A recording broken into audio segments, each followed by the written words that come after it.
MediaCorp now brings you live our coverage of the state funeral for Mr. Lee Kuan Yew, Singapore's founding Prime Minister. The man a nation has been mourning for. Singapore's founding father and master strategist, the architect of modern Singapore. A man who lived through the British colonial era, the Japanese occupation, the struggle for independence, and the transformation of Singapore from a backwater to a first world nation. I'm Augustine Atwan. And I'm Glenda Chong.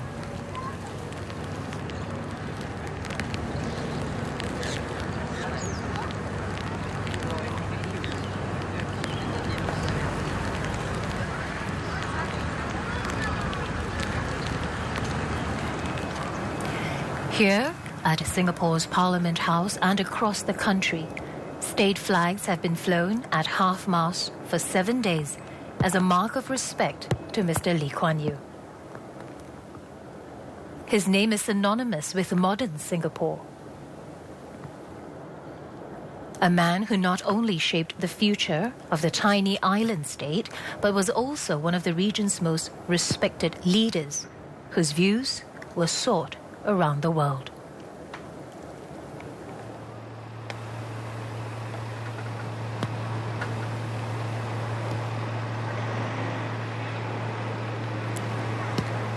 Leaders from all over the world have gathered in Singapore today to pay their final respects to this man who led his country and dedicated his life to Singapore.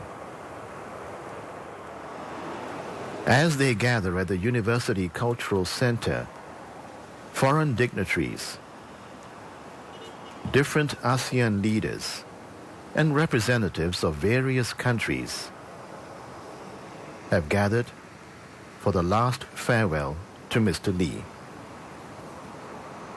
In the words of Dr. Henry Kissinger, former U.S. Secretary of State, Mr. Lee was one of the most able, foresighted, and analytical global leaders of the last half-century.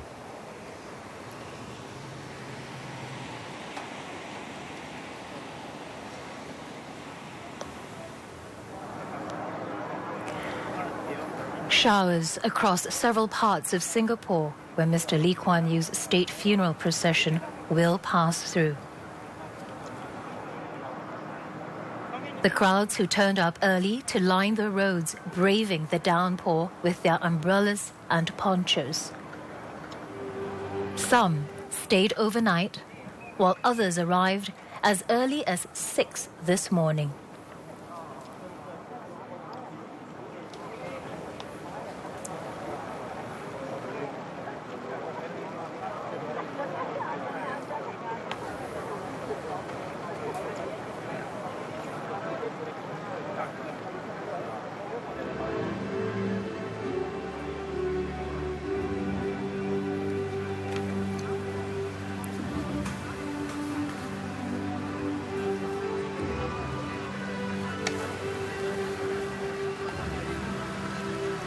Singaporeans from all walks of life have come together today, holding the state flag, waiting patiently. The sense of national loss, but at the same time of gratefulness, of respect, and of wanting to do something to thank Mr. Lee for his sacrifices for the nation.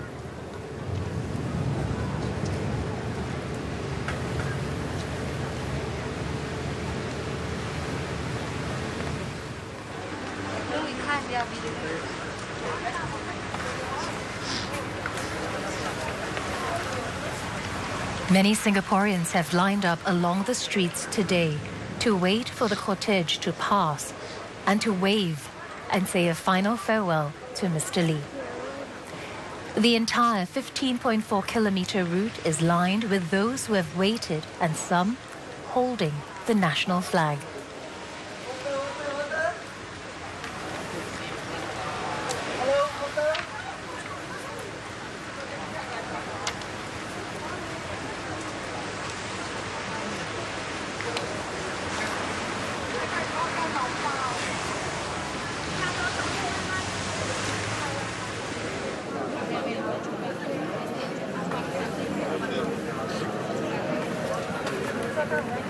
Mr. Lee was born on 16th September 1923 and became Singapore's first Prime Minister at the age of 35, a post he held till he stepped down on 28th November 1990. He was 91 years old when he died on Monday, 23rd March at 3:18 a.m. at the Singapore General Hospital. Pictures now of the crowd standing by outside Singapore Polytechnic.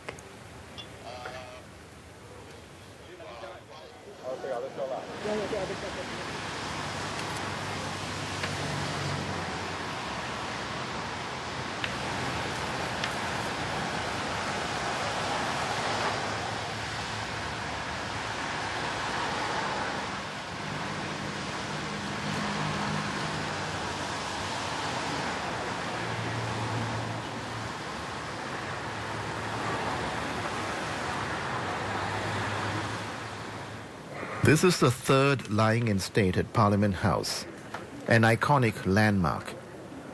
Parliament House is a place of great significance. Mr. Lee was an elected representative of the residents of Tanjong Pagar for 60 years, from 1955 to 2015. And many of the country's landmark legislations were debated in the House, which have charted the future of the nation. Over the past 4 days, Singaporeans from all walks of life have gathered here to pay their last respects to Mr. Lee. Over 100,000 a day, all in some 500,000 people lined up to say farewell. And at other tribute sites around the island, nearly 1 million turned up. And later, the casket of the former Prime Minister will be transferred onto the ceremonial 25-pounder gun carriage. The Speaker of the House will send off the gun carriage from the entrance to the driveway, signifying the end of the lying in state ceremony.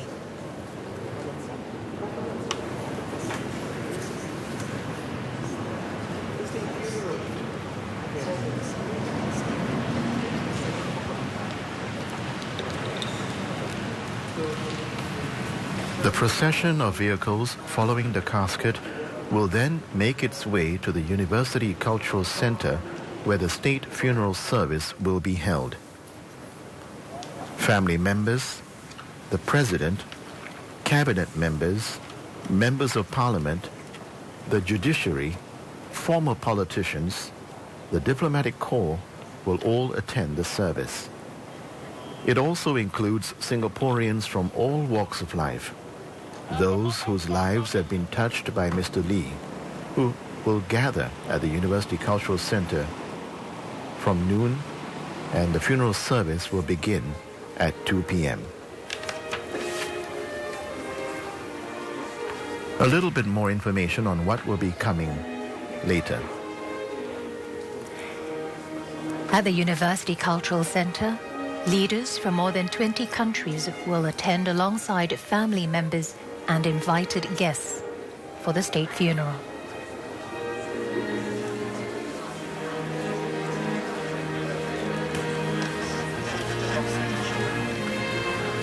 Among them, the inter-religious organization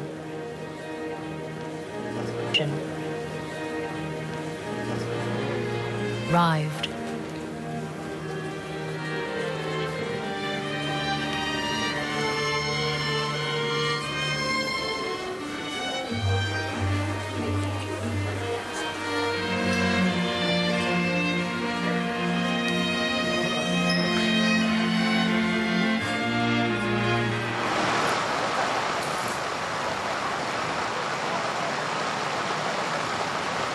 Despite the heavy downpour, Singaporeans standing outside the Singapore Recreation Club along St. Andrews Road.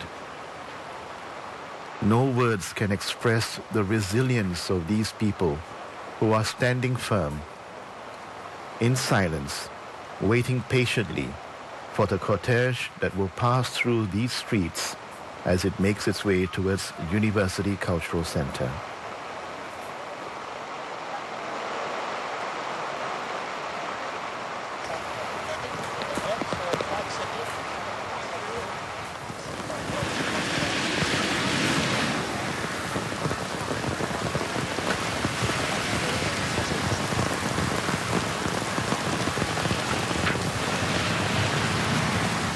The proceedings at Parliament House will start at 12:30. All along the route from Parliament House to the University Cultural Centre, special arrangements have been made to make way for the state funeral procession.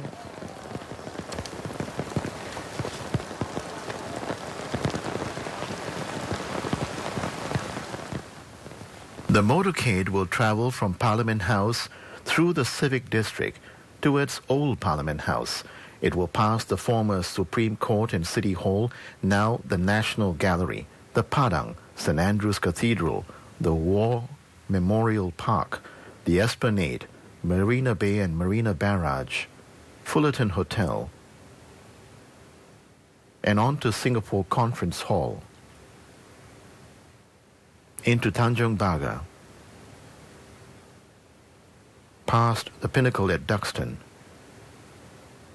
the Police Cantonment Complex, the Singapore General Hospital, along Bukit Merah, past CPIB, down Queensway, the Singapore Polytechnic, and finally make its way towards the University Cultural Centre.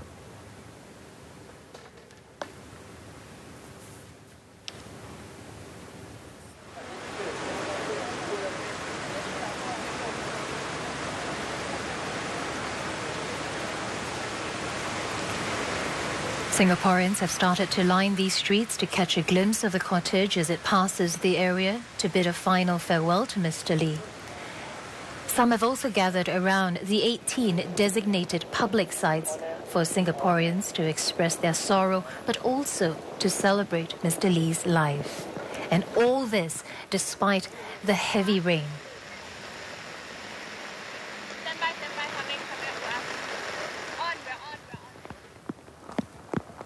Many have come prepared with their umbrellas, holding the state flag, some even holding pictures of Mr. Lee Kuan Yew, all standing patiently waiting along St. Andrews Road, Stamford Road, near Parliament House, when the state funeral procession will begin at 12:30. There appears to be a palpable sense of togetherness as they wait patiently together for the cortege to pass.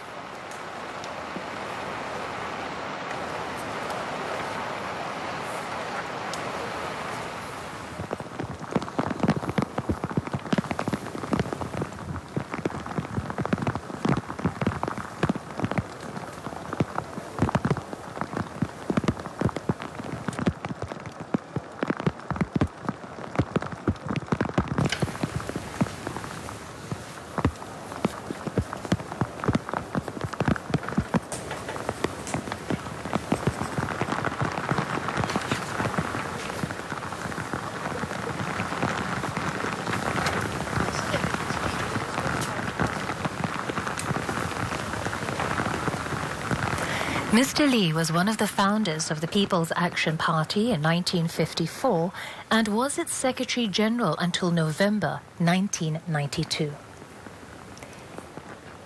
He delivered many stirring speeches in Parliament House as a representative of Tanjong Pagar from 2nd April 1955 and has represented Tanjong Pagar for 60 years. Mr. Lee always made an effort to listen to backbenchers speak, even after he stepped down as Prime Minister. Whilst he made fewer speeches in the House in his later years, he would speak whenever he felt strongly about an issue, particularly when he felt he needed to help his cabinet colleagues carry public opinion.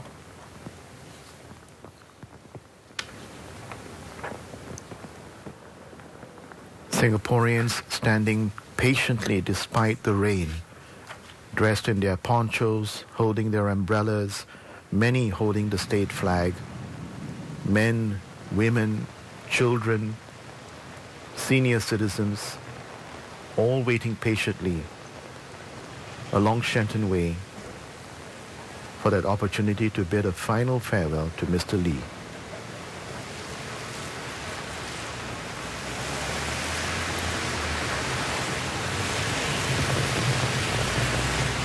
The Singapore Armed Forces will bid Mr. Lee a final farewell with the highest honors. Later, when the gun carriage carries Mr. Lee's body from Parliament House, there will be a 21-gun salute fired by 4 ceremonial 25-pounder guns as the procession journeys around the Padang. This honor is usually reserved only for sitting heads of state. 4 RSAF Black Knights will also salute Mr. Lee as his body passes City Hall. They will form the missing man formation, where 1 aircraft will break away from the 4 aircraft flying formation as an aerial salute to honor Mr. Lee. And from the Republic of Singapore Navy and Police Coast Guard, a sail passed. 2 Fearless-class patrol vessels, the RSS Dauntless and RSS Resilience from the Republic of Singapore Navy, and 2 PH-class vessels from the Police Coast Guard will conduct a ceremonial sail past off the Marina Barrage as a final salute, set against the backdrop of the city skyline.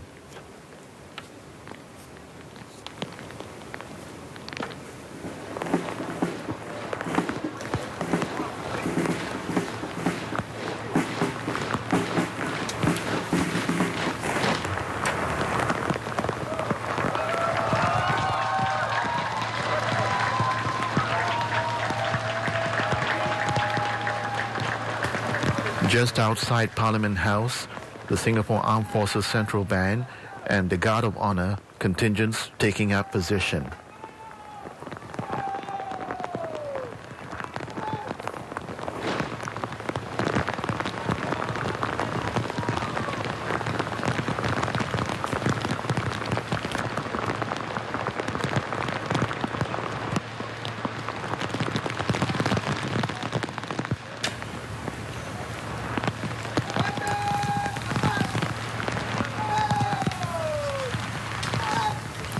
The procession will begin at Parliament House, and the cortege will be led by 4 Guard of Honour contingents from the Singapore Armed Forces and the Singapore Police Force. The ceremonial gun carriage attachment is formed by soldiers from the Singapore Artillery.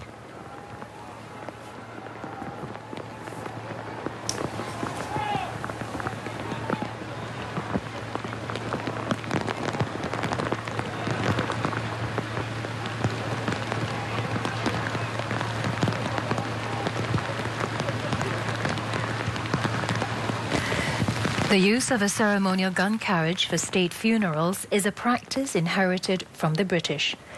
The custom can be traced back to the 1800s. The gun carriage has since been adopted as a dignified way to carry the casket and has become an accepted part of state and military funerals.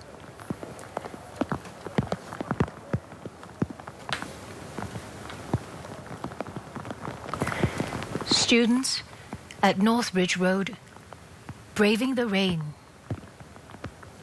emotions clearly on their faces,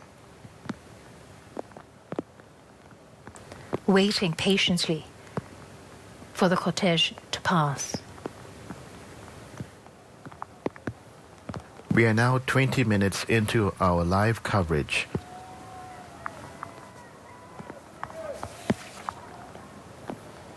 Of the state funeral for Mr. Lee Kuan Yew, Singapore's founding Prime Minister.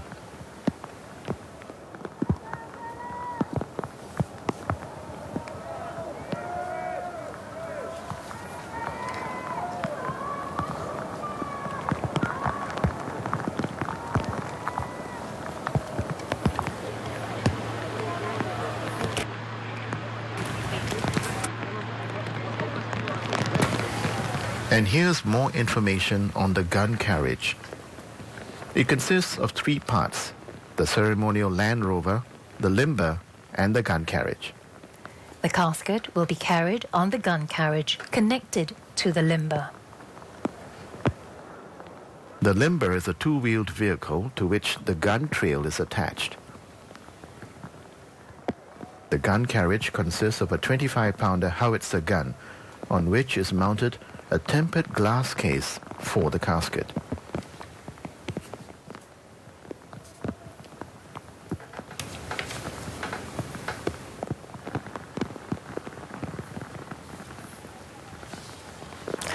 Accompanying the casket is the coffin bearer party led by Brigadier General Melvin Ong, Chief Guards Officer.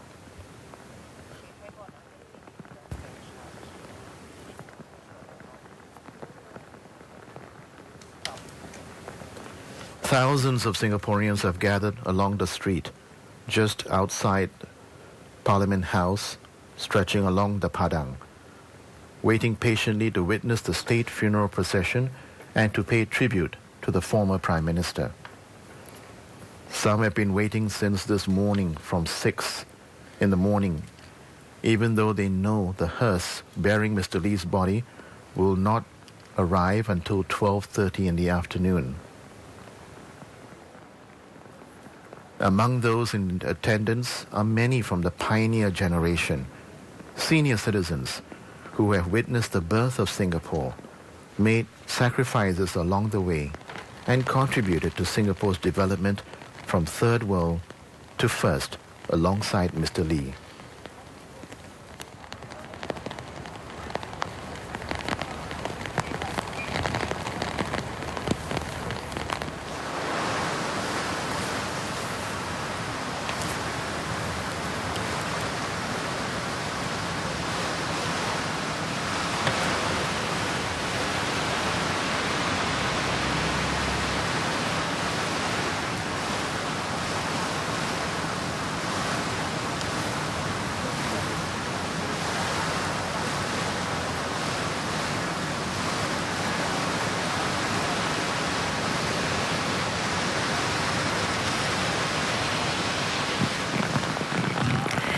We observe this final journey today of Mr. Lee through the civic district and through key landmarks in the city, which have figured prominently in Singapore's history.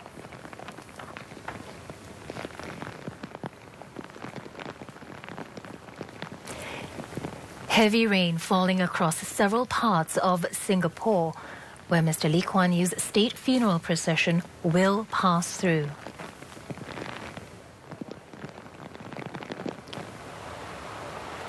Young and old braving the downpour with their umbrellas and ponchos.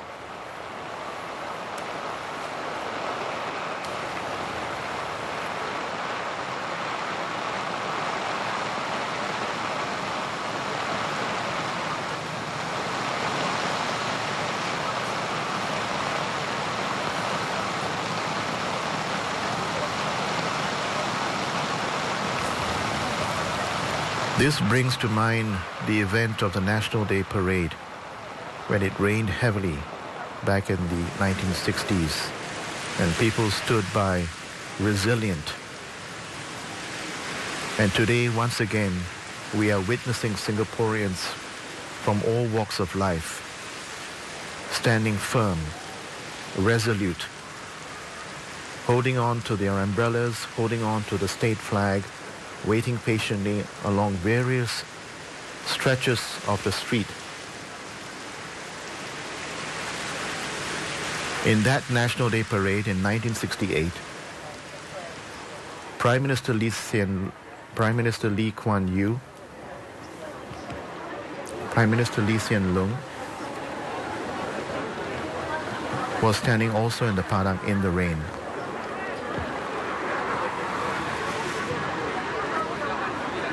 Move on.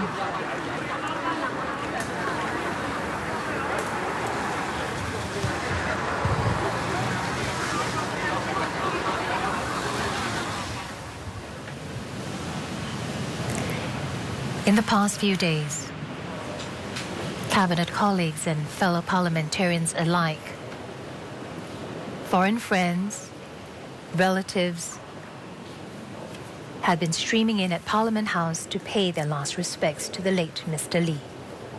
Some details here of the pallbearers who will be sending Mr. Lee off from Parliament House. The 8 pallbearers are former members of Parliament.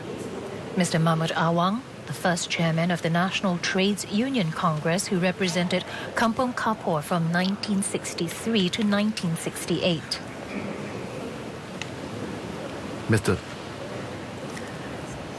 Current MPs, Dr. Ng Eng Hen, Defence Minister and Leader of the House.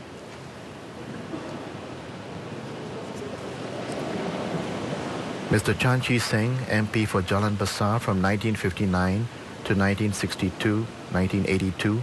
He was also the government whip in the crucial 1960s and 1970s and a pillar of strength for Mr. Lee and his colleagues.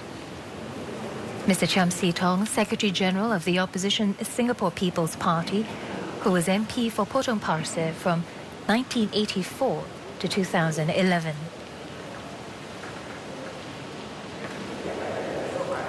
Among the current MPs, Mr. Mohammed Maliki, Minister of State for National Development and Defence.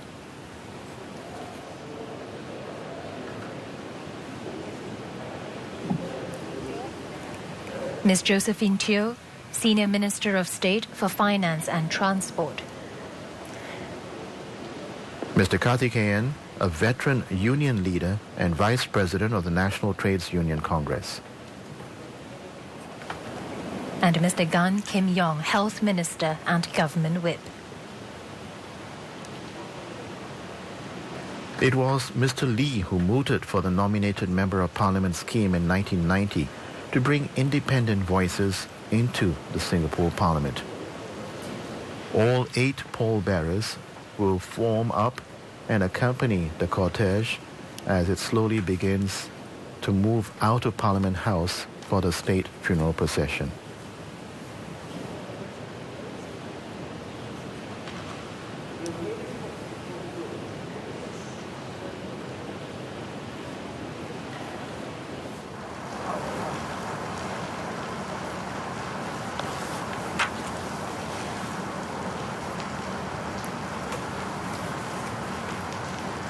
The gun carriage consists of 3 parts: the ceremonial Land Rover, the limber, and the gun carriage.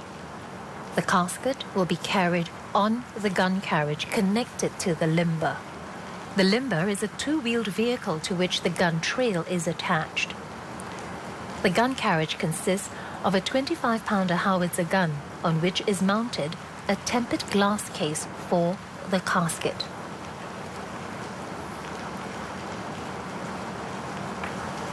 The use of the ceremonial gun carriage for state funerals is a practice inherited from the British.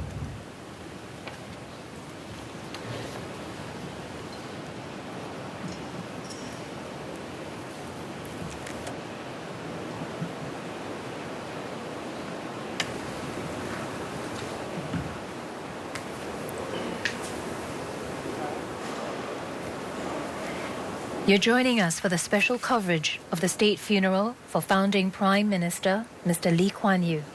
It is now 12:30.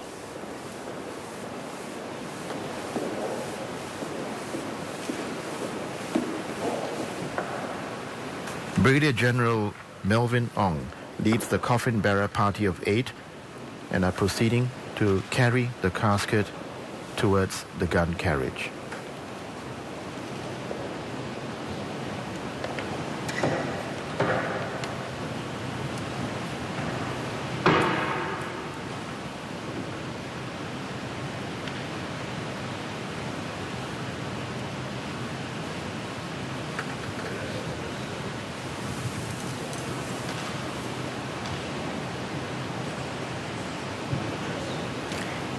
The casket of the late Mr. Lee Kuan Yew is draped in the state flag to accord him the highest honor.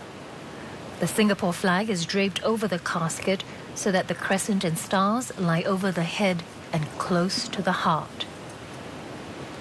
The state flag is not allowed to touch the ground. It drapes the casket throughout the state funeral service. It serves as the highest mark of honor for one of modern Singapore's founding fathers.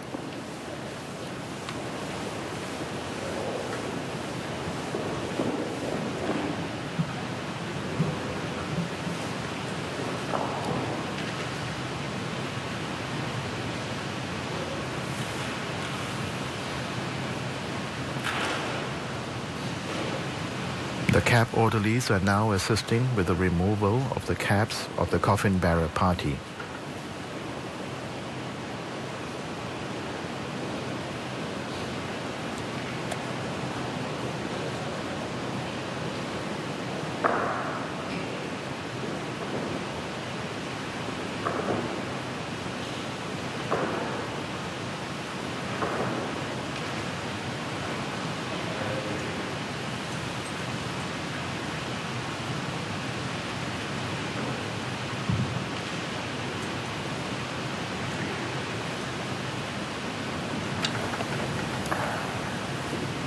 The coffin bearer party is made up of 8 senior officers from the Singapore Armed Forces and the Singapore Police Force.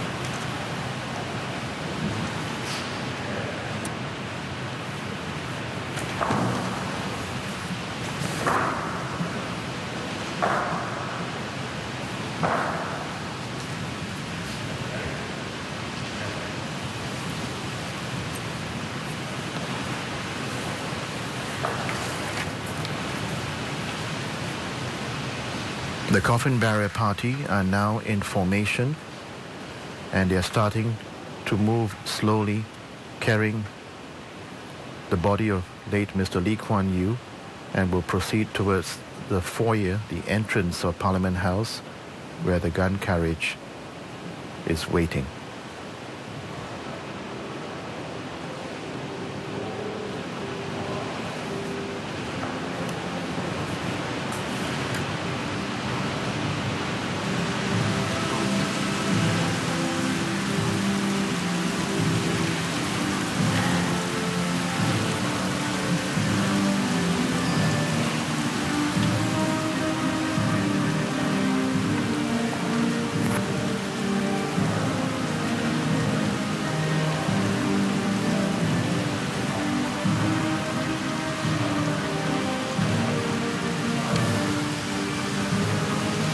The 8 pallbearers are now accompanying the coffin bearer party as they slowly begin to move out of Parliament House.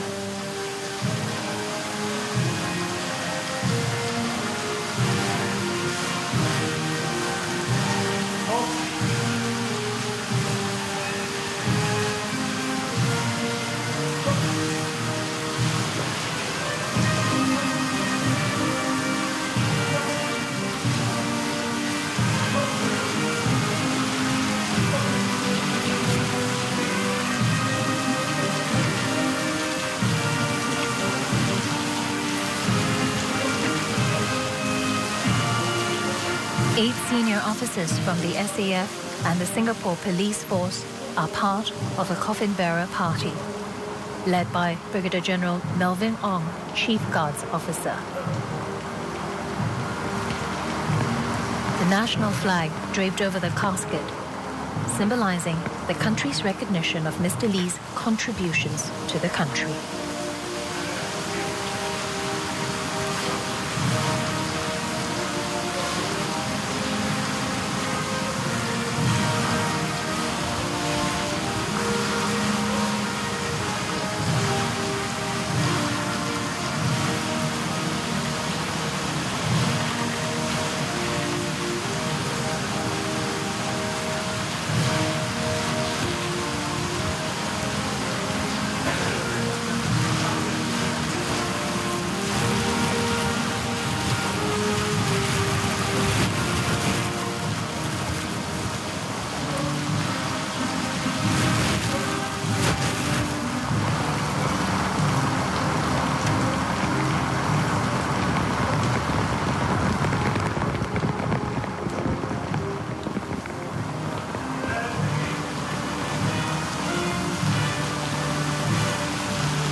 Over the past few days, Mr. Lee Kuan Yew's body has been lying in state at Parliament House, located within Singapore's city centre.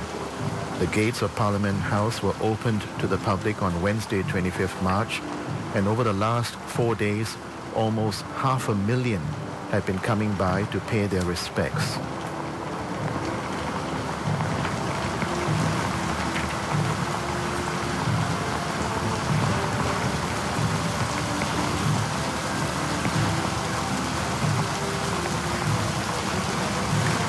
And in the past week, about 170 foreign dignitaries from about 27 countries, regions and international organizations turned up for the lying in state at Parliament House.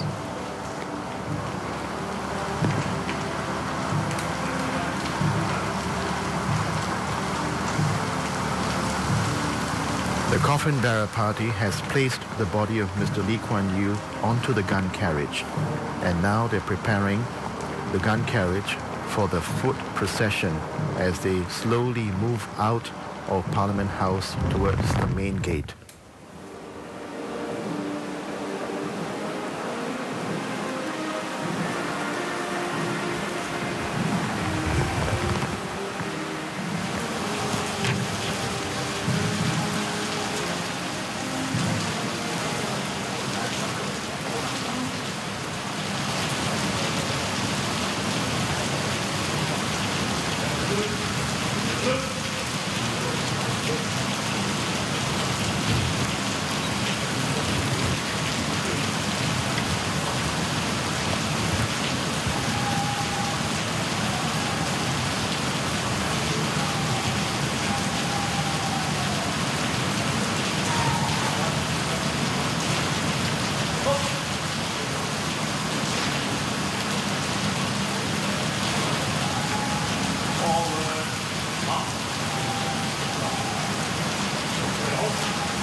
The ceremonial gun carriage bearing the body of former Prime Minister Mr. Lee Kuan Yew will make its final journey through the city centre.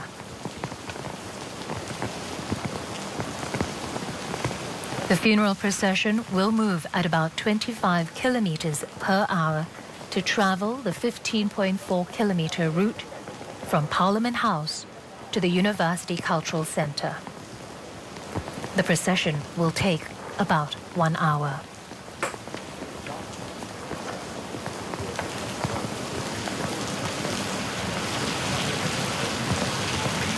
In the procession is the chief mourner, Prime Minister Lee Hsien Loong, and family members.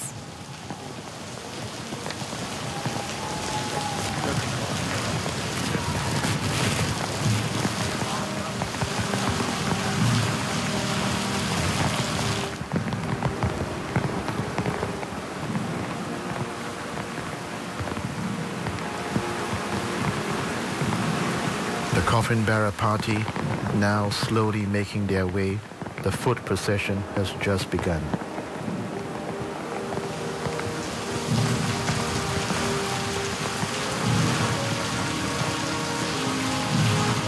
Accompanying the family members are 8 pallbearers sending Mr. Lee off from Parliament House.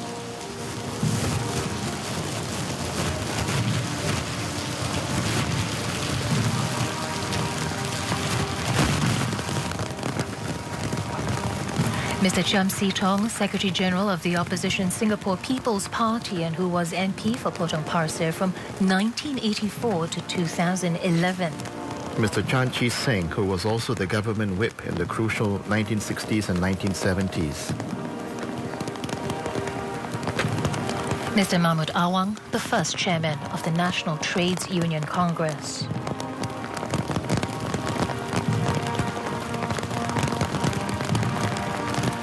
Among the current MPs, Mr. Gan Kim Yong, Health Minister and Government Whip.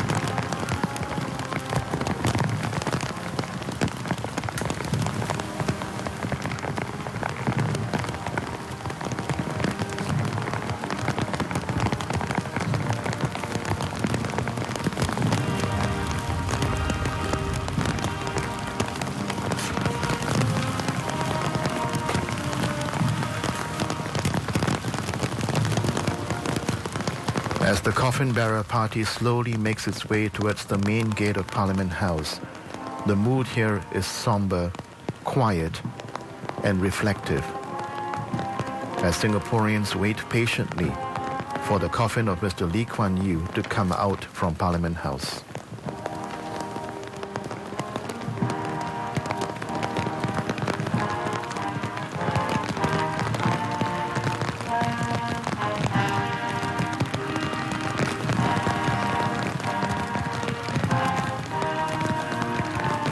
Among the other pallbearers accompanying the coffin bearer party, Dr. Ng Hen, Defense Minister and Leader of the House,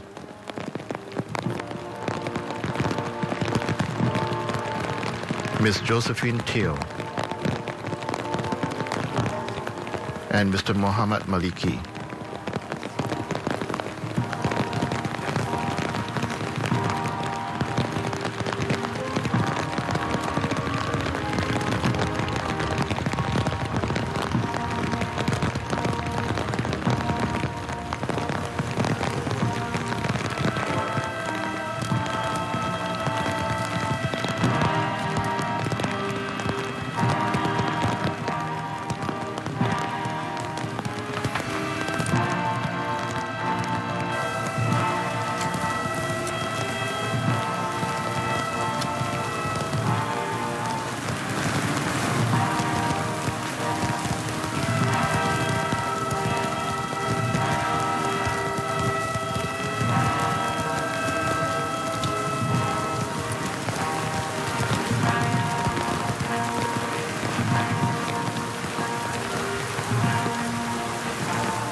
As the foot procession continues, at the corner of Northbridge Road and Parliament Place, students and military personnel are lining the street along Parliament Place, St. Andrews Road, Stamford Road, and Esplanade Drive to bid a final farewell to Mr. Lee.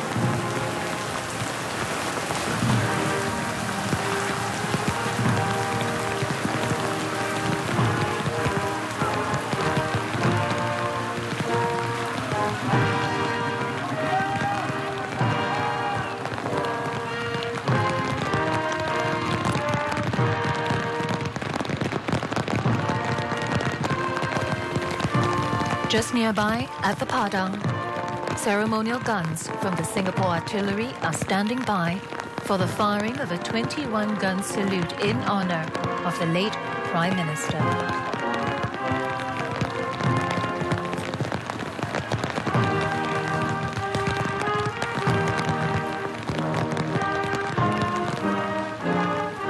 The firing of the 21 rounds gun salute is a time-honored tradition at state funerals. These 25-pounder ceremonial guns are from the 23rd Battalion Singapore Artillery.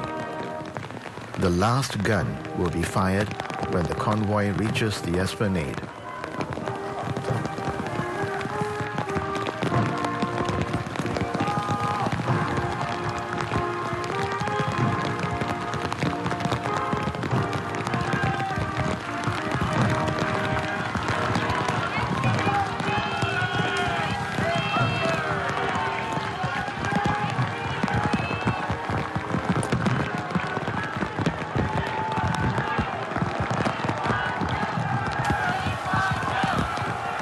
The crowd waving their flags and calling out Mr. Lee's name as the cortege passes.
the state funeral procession makes its way slowly down towards North Ridge Road towards the Padang, the Guard of Honor contingent, made up of Army, Navy, Air Force, and the Singapore Police Force, accompanied by the Singapore Armed Forces Central Band.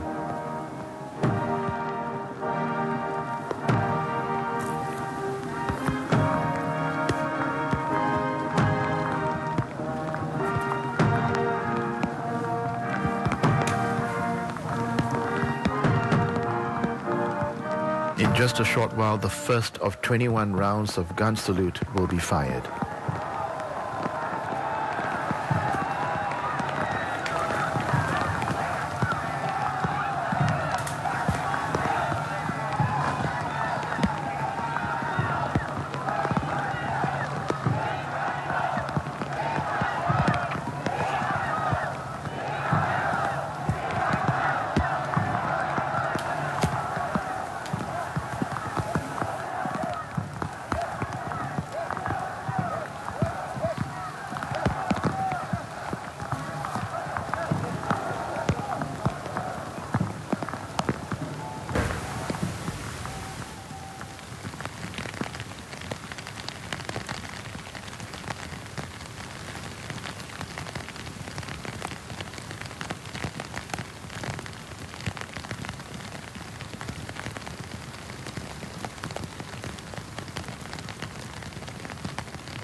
Crowds have gathered to witness significant moments in Singapore's political history.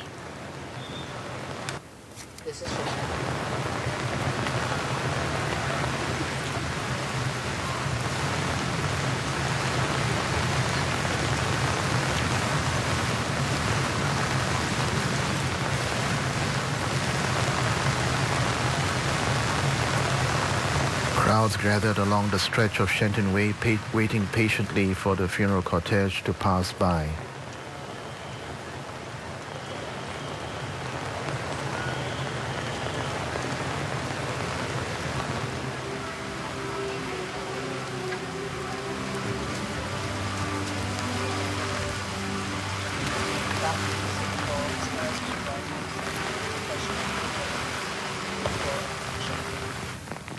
Heavy rains,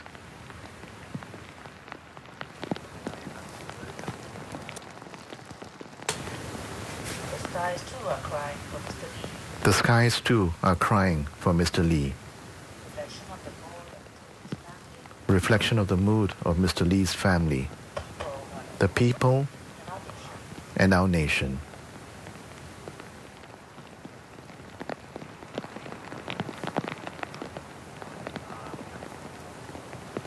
The people gathered around Padang, who just a short while ago were calling out Mr. Lee Kuan Yew's name, are all now silent.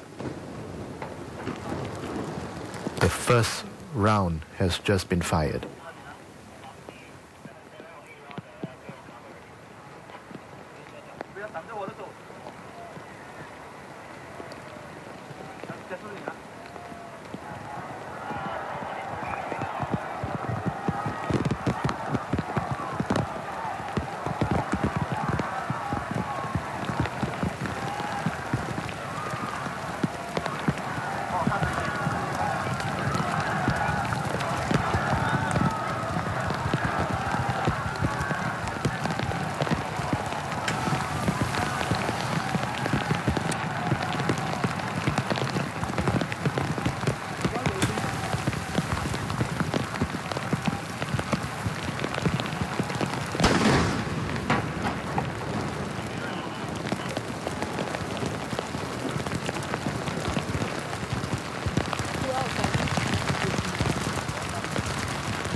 48 personnel from the Singapore Armed Forces and Singapore Police Force in ceremonial unimogs, forming the escort for the gun carriage as it slowly makes its way towards the Padang.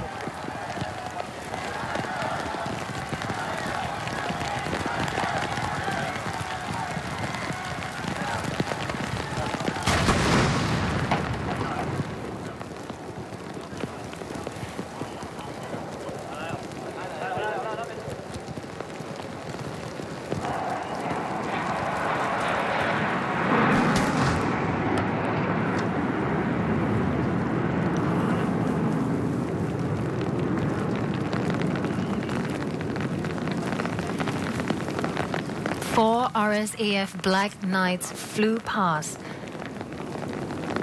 with the missing man formation in the shape of a V.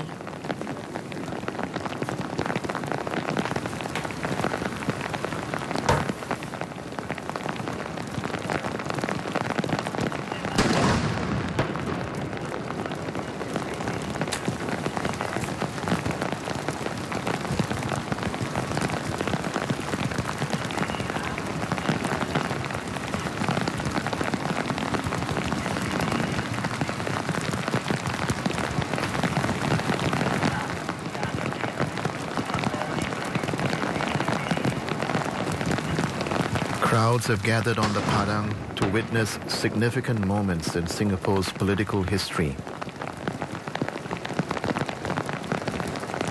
The bad weather not deterring them from coming out.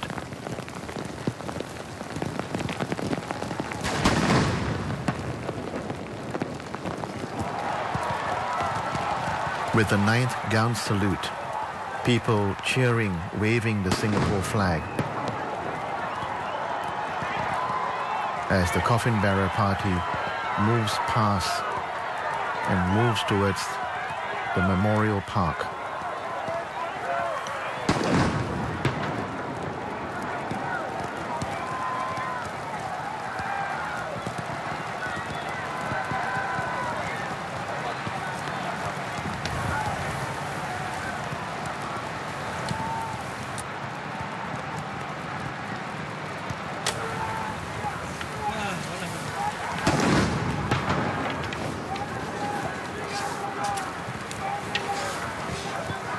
The civilian war memorial on the left of the coffin bearer party. The monument was unveiled by Mr. Lee, then Prime Minister, on 15th February 1967, the 25th anniversary of the fall of Singapore. Since then, a memorial service is held every year on February 15th to commemorate the day in 1942 when Singapore fell to the Japanese.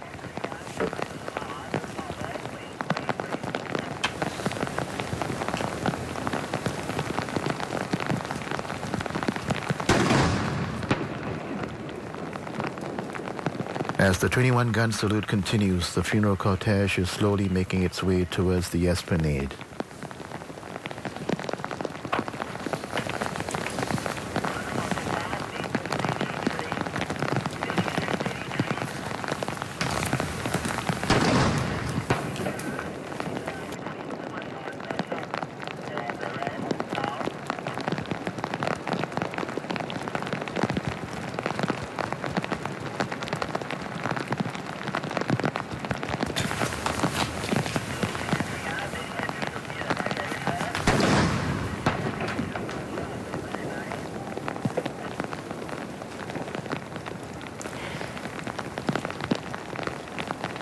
Reclamation in the 1990s extended and connected Elizabeth Walk to Marina Bay, setting the stage for the new performing arts venue, the Esplanade Theatres on the Bay. Mr. Lee Kuan Yew had mooted the idea of damming up the Marina Basin to create a massive freshwater lake. 20 years later, technology made his vision feasible. In 2008, the Marina Reservoir, Singapore's 15th, was formed. And as Mr. Lee's body crosses the Esplanade Bridge, Fearless class patrol vessels RSS Dauntless and RSS Resilience from the Singapore Navy and 2 PH class patrol vessels, Hammerhead Shark and Mako Shark from the Police Coast Guard, are conducting a ceremonial sail pass off the Marina Barrage.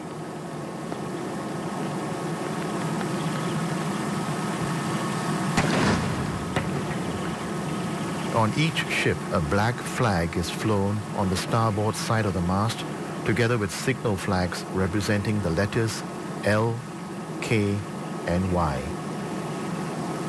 Dressed in ceremonial uniform, personnel line the vessel's decks, standing at attention to salute Mr. Lee, bowing their heads to observe a minute of silence. The ships will sound 3 prolonged horns.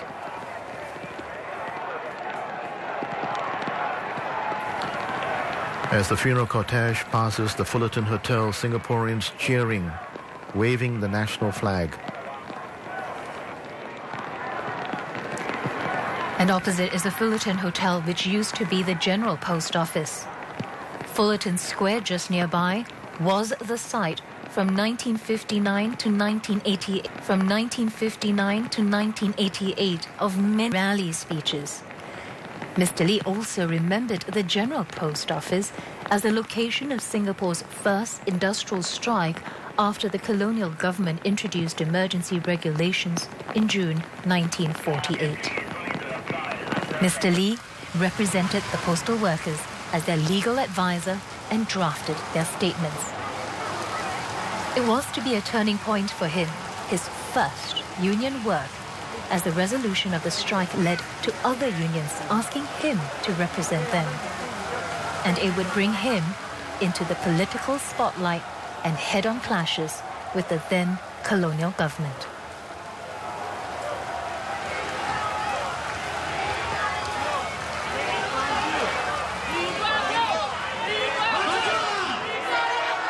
Very moving images and sounds of crowds shouting emotionally, Mr. Lee Kuan Yew. The funeral cortege is slowly making its way down Shenton Way.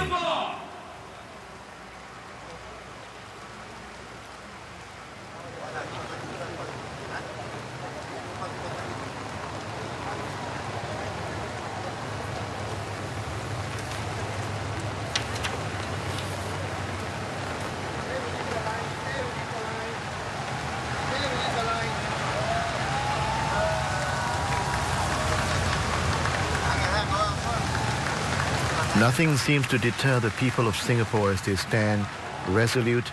The rain is pouring on, and yet they're shouting, waving their flags, cheering on.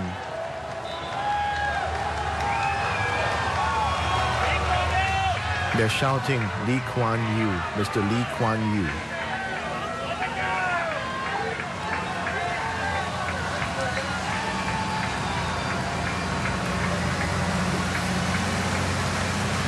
The cortege passing Raffles Place, where Commercial Square once stood.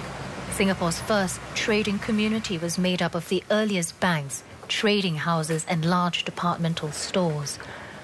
By the late 1970s, the central business district stretched into Shenton Way and became the area where Singapore's banks were located.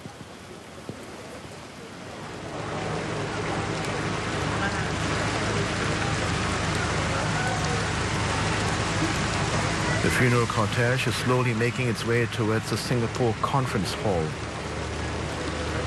which has witnessed several historic events.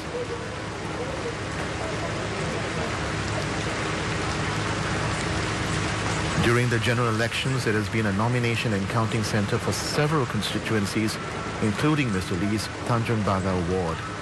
Several memorable post-election news conferences were held here by Mr. Lee and subsequent People's Action Party leaders.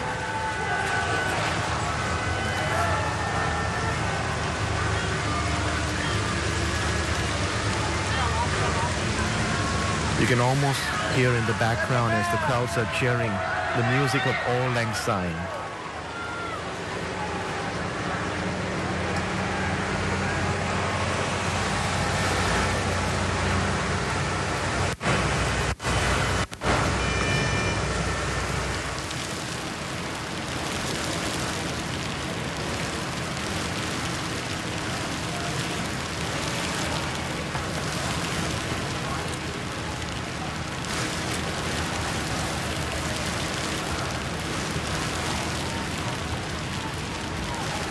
As the procession enters Keppel Road, Singaporeans may remember that Mr. Lee was a familiar face in the area. He represented the Singapore Harbour Board Staff Association, now known as the Singapore Port Workers Union, in the 1950s. As legal advisor to the port workers, Mr. Lee had recommended the reorganization and merger of the labor unions to enjoy better bargaining power. Emotional scenes here as crowds are throwing flowers onto the street, many waving the Singapore flag, despite the heavy rain downpour, standing resolute and cheering on.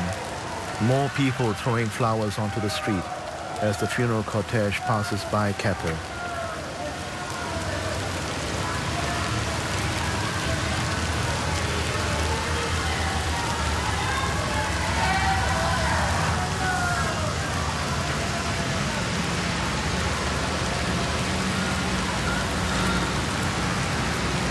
The funeral cortege is now passing by the port area and slowly turning off onto towards Duxton and Pinnacle.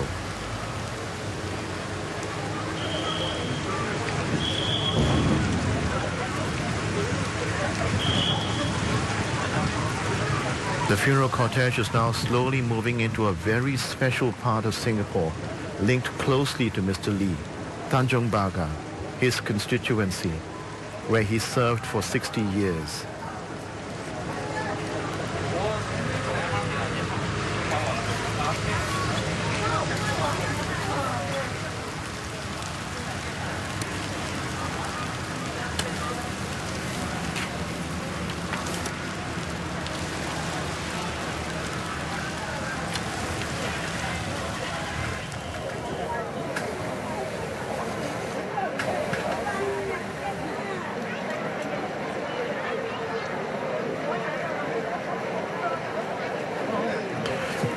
Crowds of Singaporeans at Maritime House waiting patiently, holding flowers, holding the national flag. Just across the street, Pinnacle at Duxton, a very special area for Mr. Lee. This is his constituency, whom he served for 60 years. Many of the residents are now standing, watching and waiting as the funeral cortege will pass in just a short while. When Mr. Lee first stood for election here, he explained that he chose Tanjong Pagar because he wanted to represent workers, wage earners and small traders, not wealthy merchants or landlords. He won resoundingly with 78% of the votes, despite it being a three-cornered fight. In the 1963 election campaign, he again promised voters something he delivered, and which has become a symbol of progress for Singapore. 2 blocks of HDB flats were completed after the election in 1964 on Duxton Plain. The people of Tanjong Pagar cheering, children among them holding flowers, waving the national flag, calling out his name, Mr. Kuan Yew. Today, historic sight stands the award-winning Pinnacle at Duxton.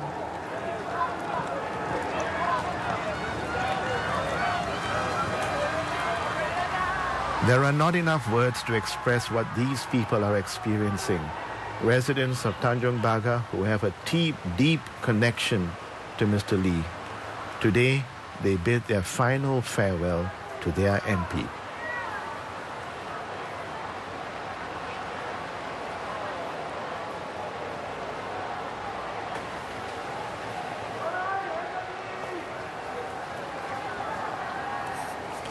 At its groundbreaking ceremony in 1995 at Tanjong Pagar Plaza, then Senior Minister Lee said the government's plan to upgrade older housing board estates was an ambitious program which would transform Singapore dramatically over the next 20 years. To residents of Tanjong Pagar, he made his promise. Quote, "In 20 years, you will see a spanking Singapore, equal to the transformation that you have experienced in Tanjong Pagar Plaza in the last 20 years." End quote. Mr. Lee would make good that promise. The GRC, which is home to some of the oldest buildings and housing estates, has experienced the fastest and most extensive changes to its landscape and skyline. The funeral cortege is slowly making its way past the police cantonment complex, and many Singaporeans who have been waiting in the rain, literally on their knees, waving their flags as the body of Mr. Lee makes its way towards the Singapore General Hospital.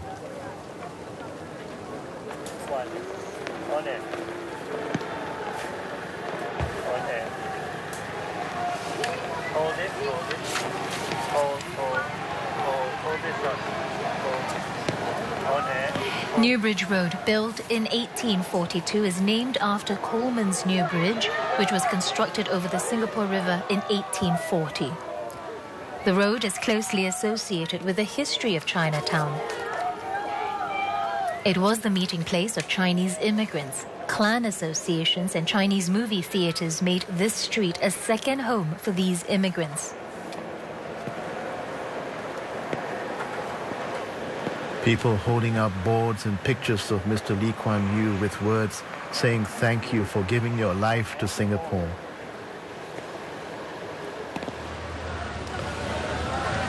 Just past Newbridge Road and working towards Kampong Bahru, just outside the Singapore General Hospital, many, including Singaporeans and hospital staff, have turned up, standing quietly, lining the street towards Kampong Bahru. Mr. Lee was admitted to the Singapore General Hospital on February 5th with severe pneumonia and died on Monday 23rd March. Staff here have a special connection to Mr. Lee, having had to care for him and Mrs. Lee over the years.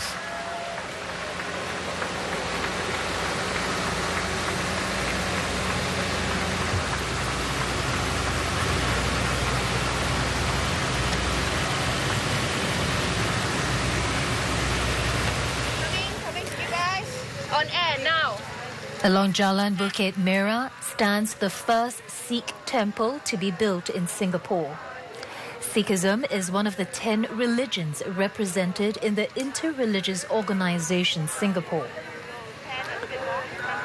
The current Interreligious Organisation Council is made up of 31 members who are constituent members of 10 religions. Singapore's commitment to meritocracy, regardless of race, language and religion, were key tenets on which the nation was founded. Key beliefs of Mr. Lee Kuan Yew and his fellow Old Guard leadership. We are now into an hour and 15 minutes of our coverage of the state funeral procession. Just passing by, making its way towards Jalan Bukit Merah.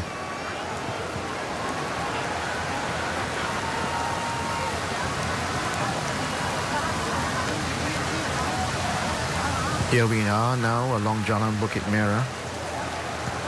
The high-rise flats along the road today. It is hard to imagine that villages with atap huts were common before the first blocks of government flats were built in 1955. By the 1960s, emergency flats in standard 1-room, 2-room, 3-room configurations sprouted to house a growing population.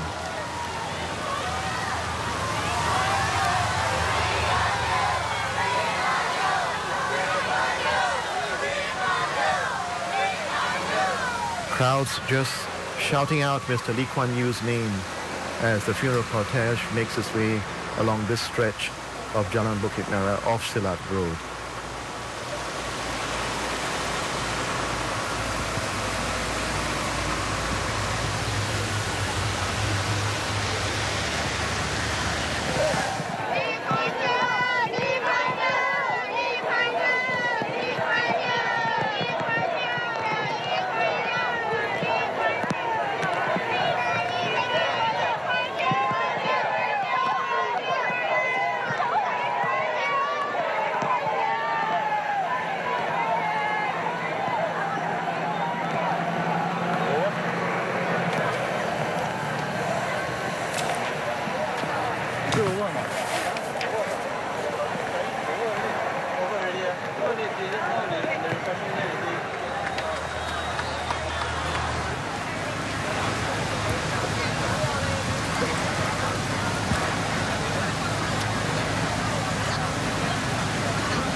Crowds crying out his name, Mr. Lee Kuan Yew, we love you.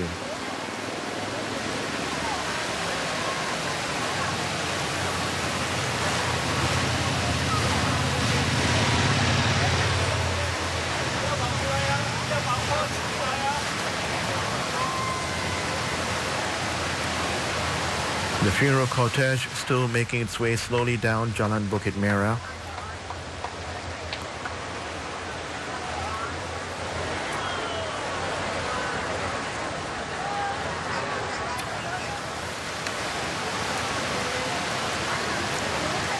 Housing was a key priority when Mr. Lee and his team took office. There was a severe shortage. People lived in slums in the city, particularly in Chinatown, with poor sanitation. Fires had devastated several large precincts where people were living in wooden shacks in kampongs. He famously said he would transform Singapore from mudflats to metropolis. And a key part of that would be to build housing for the people.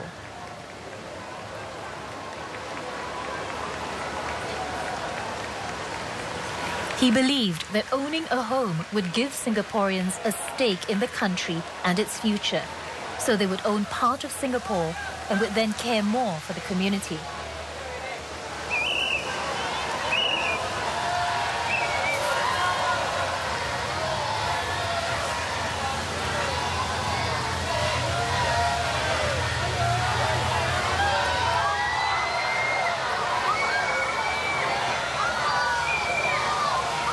Crowds of Singaporeans waving bouquets of flowers, calling out Mr. Lee Kuan Yew's name as the funeral cortege continues to make its way down Jalan Bukit Merah.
Passing by the former headquarters of the Housing Development Board.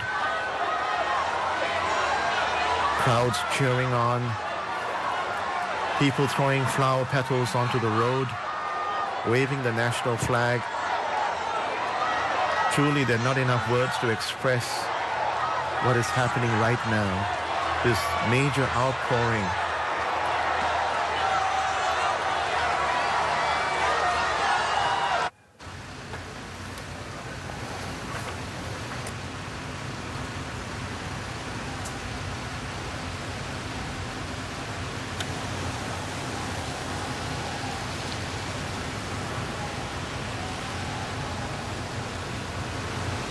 We're now 1 hour, 20 minutes into our live broadcast.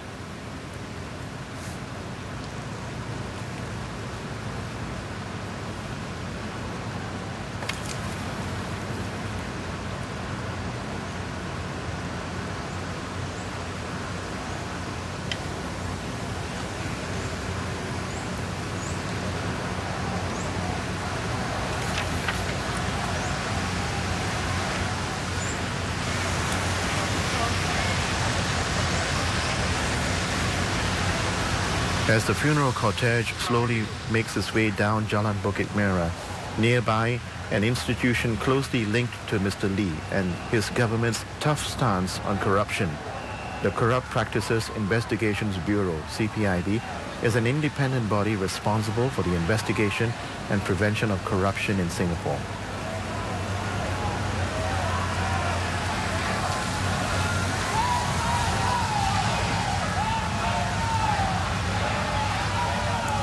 Anti-corruption laws were inadequate, and this had hindered the gathering of evidence against corrupt individuals. The situation changed after the People's Action Party came into power in 1959. Public confidence in the CPIB grew as people realized the government was sincere in its anti-corruption drive. Mr. Lee Kuan Yew laid that firm foundation that still remains today.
Crowds shouting and cheering for Mr. Lee.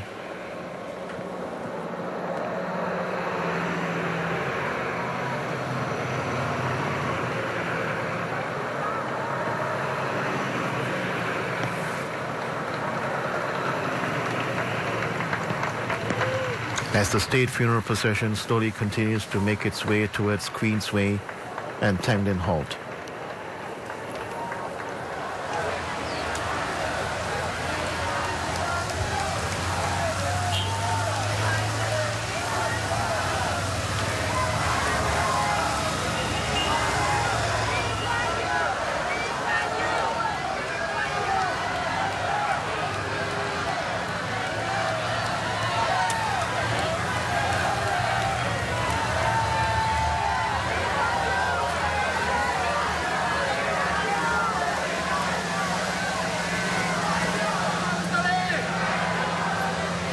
Just past Brickworks Estate, Singaporeans calling out Mr. Lee Kuan Yew's name as the funeral cortege and the military escort make its way towards the University Cultural Centre for the state funeral service.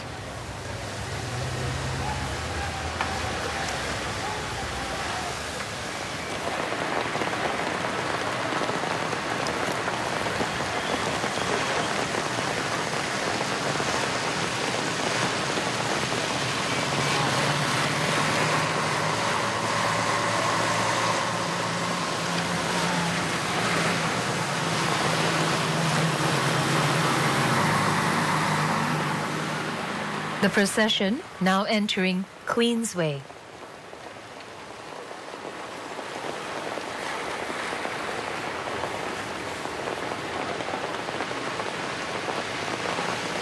A majority of the larger estates called new towns were being developed as self-contained communities with not only the essential facilities to meet the residents' basic needs, but also various community amenities such as schools and recreational facilities.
The funeral cortege has just passed Queensway, making its way slowly towards Tanglin Halt.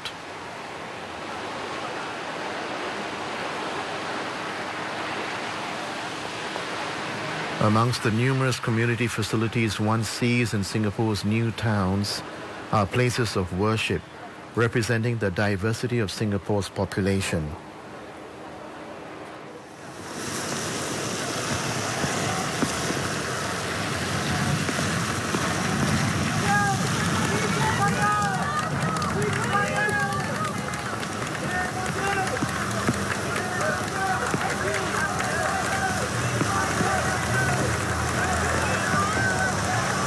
Singaporeans calling out Mr. Lee Kuan Yew's name. The flag-draped coffin is now making its way towards Blessed Sacrament Church, Sri Muniswaran Temple, and Masjid Mujahideen Mosque. It is not unusual in multi-ethnic, multi-religious Singapore to have places of worship of different religions side by side.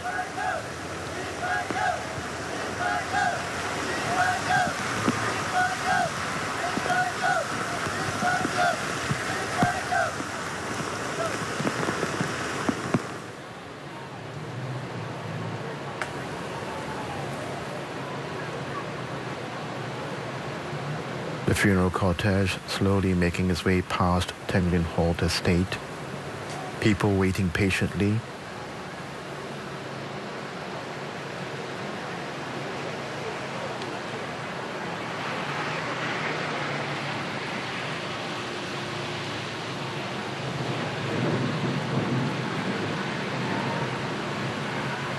The rain continues to pour on, but Singaporeans stand firm, waving their flags, throwing flower petals onto the street, calling out Mr. Lee Kuan Yew's name.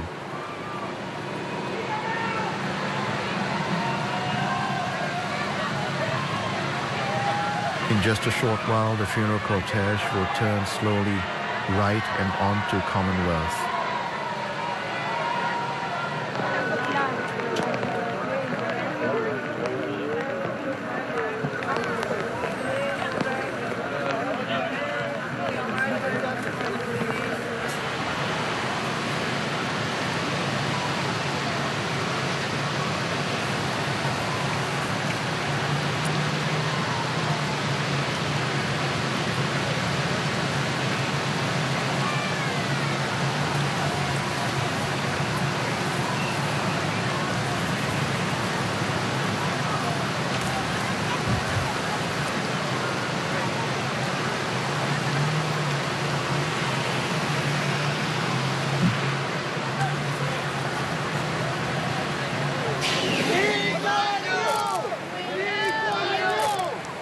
Singaporeans, young and old, have gathered along the streets to bid a final farewell.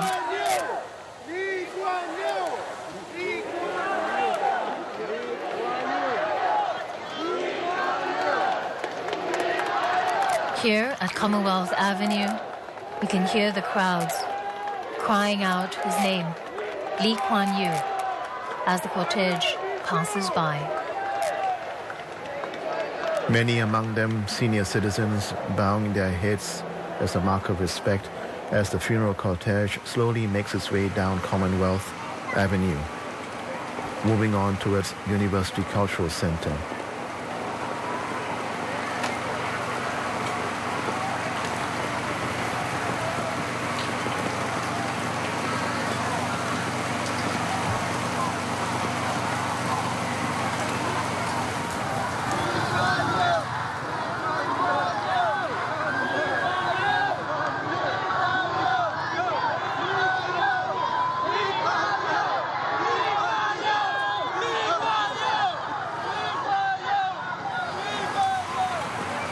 Also standing as a silent witness along with Singaporeans are the huge trees and shrubs, closely linked to Mr. Lee Kuan Yew's legacy. He is also known as the Chief Gardener of Singapore. It all began when he planted a mumpat tree at Farris Circus on June 16, 1963, and since then it has become an annual tradition called Tree Planting Day. Some 1.4 million trees have been planted along Singapore's roads and across the country's parks in the past 50 years. Mr. Lee saw the greening of Singapore as a way to distinguish it as a first world oasis in a third world region. Today, almost 50% of Singapore is covered with greenery. Mr. Lee called greening the most cost-effective project he had ever launched.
We're now along Holland Rise, about Commonwealth Avenue, 1 hour 30 minutes into our live coverage of the state funeral procession for the late Mr. Lee Kuan Yew.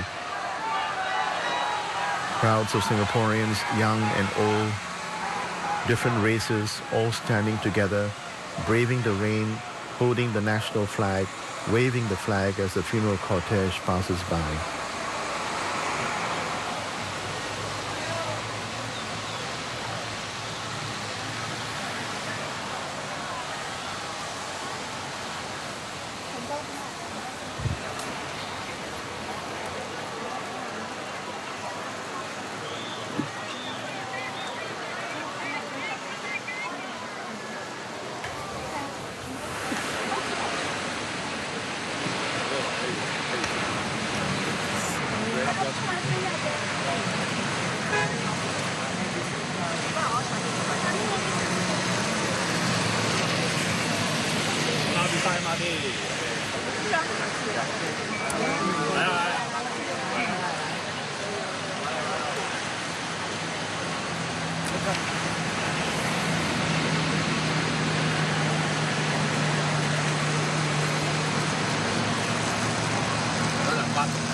Once again, Singaporeans throwing petals, flowers, waving the flag, calling out Mr. Lee Kuan Yew's name.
The crowds with a large banner that says Thank you.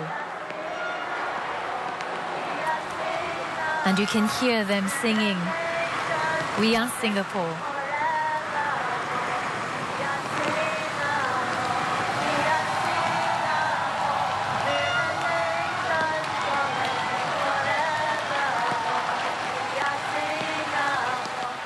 The funeral cortege continuing to move along Commonwealth Avenue West, working its way towards the Singapore Polytechnic.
On the right of the screen, Singapore Polytechnic gates, the first Singapore Polytechnic.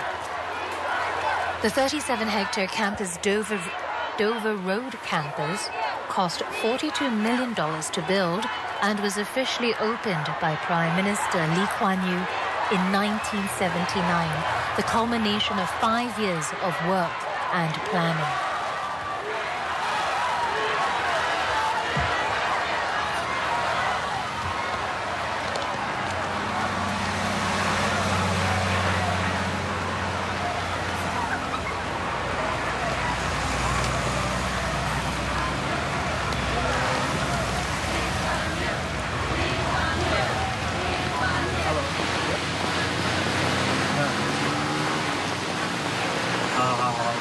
Crowds along this stretch holding balloons with a black ribbon as a mark of respect printed on it, waving the balloons and the flags.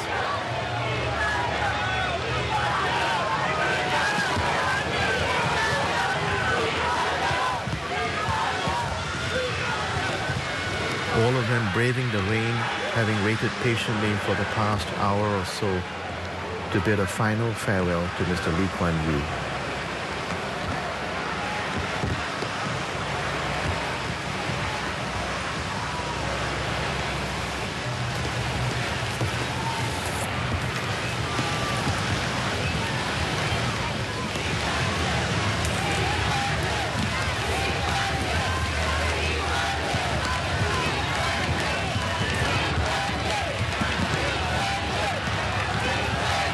At Singapore Polytechnic's opening, Mr. Lee said that Singapore must strive to get more students into tertiary institutions of learning without lowering entrance standards, and that teaching should be for what is relevant to the needs of tomorrow, not of yesterday.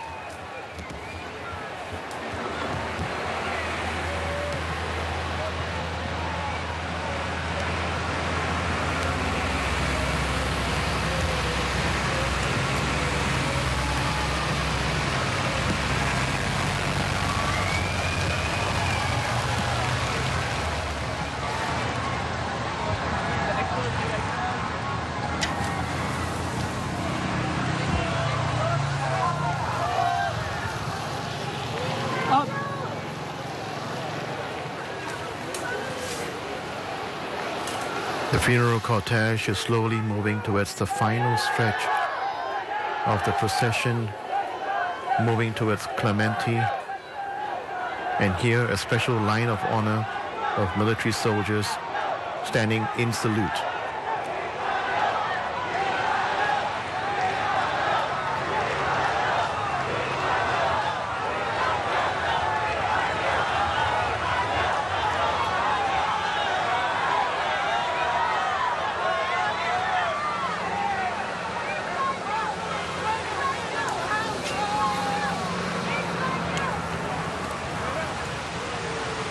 From Clementi Road, the motorcade will pass landmarks such as the National University of Singapore at Kentridge and Ngee Polytechnic.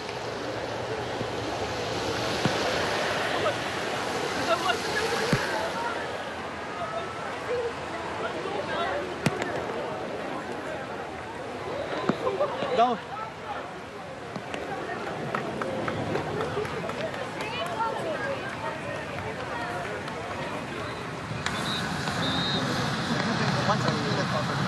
Yeah, on there. 10.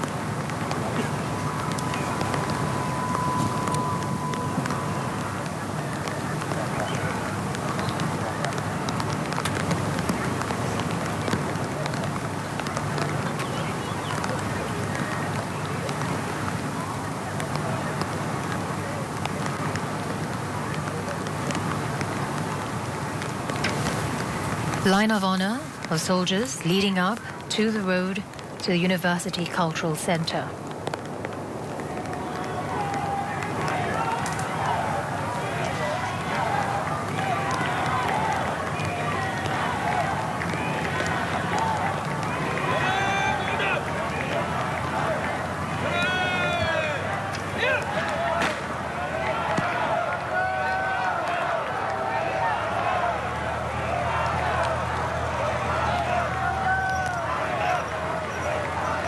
The cortege now moving towards the National University of Singapore.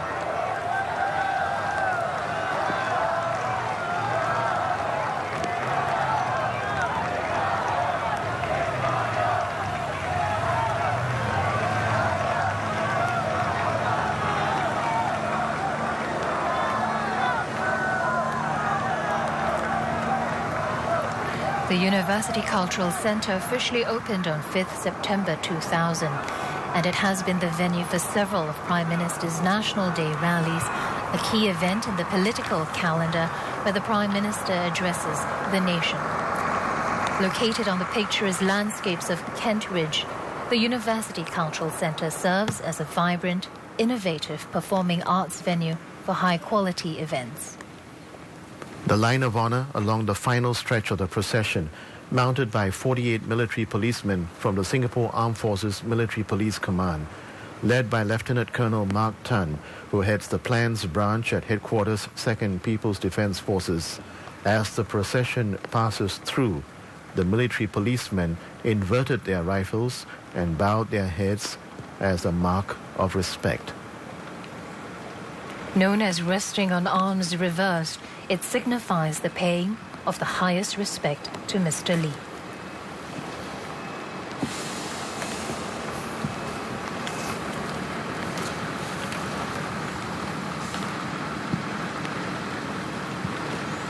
"16 pallbearers receiving Mr. Lee at the University Cultural Centre. They include cabinet colleagues, Deputy Prime Minister Tharman Shanmugaratnam, Mr. Lim Swee Say, NTUC Secretary General and Minister in the Prime Minister's Office.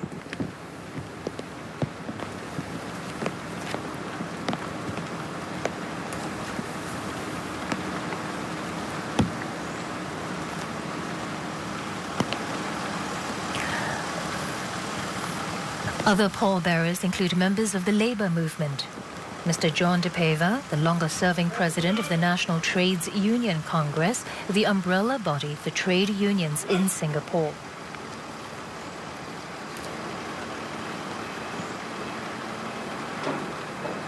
Another veteran unionist, Ms. Diana Chia, current president of the NTUC.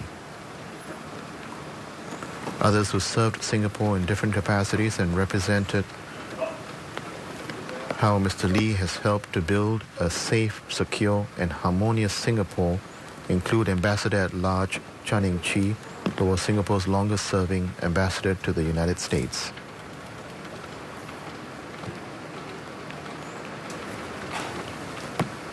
Retired Staff Sergeant Mr. Kang Lai Teck. Samuel Lee. Mr. Gurmit Singh, President of the Interreligious Organization. Other pallbearers include Mr. Pok Xiong Fu, who contributed to the building of the first MRT lines in the 70s and 80s. Chairman of the National Water Agency, or PUB, Mr. Tan Gi Pao. From Education, Mr. Wong Siu Hung, who will be the Director General of Education.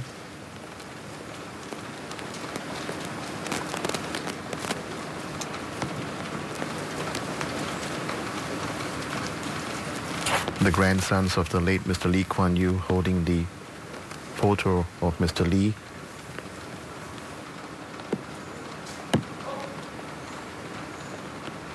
All the grandchildren standing together.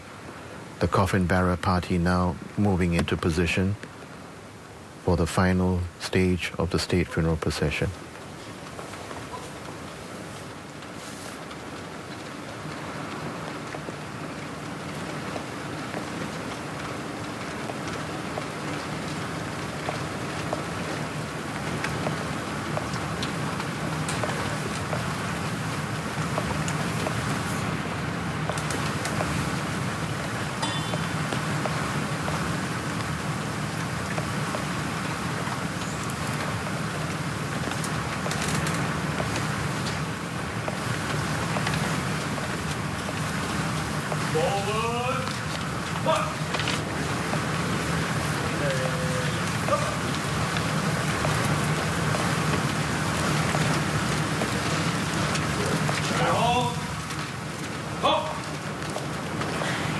The officers who form the coffin bearer party have removed their ceremonial caps, and they are led by Brigadier General Ong Zi Chin, Commander, 3rd Division. Preparing to transfer the coffin from the gun carriage, they will then proceed to shoulder the casket into the University Cultural Centre.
Also among the pallbearers, Ms. Kuratu Ain Binte Amin Nurashid, who has received a Lee Kuan Yew scholarship to encourage upgrading.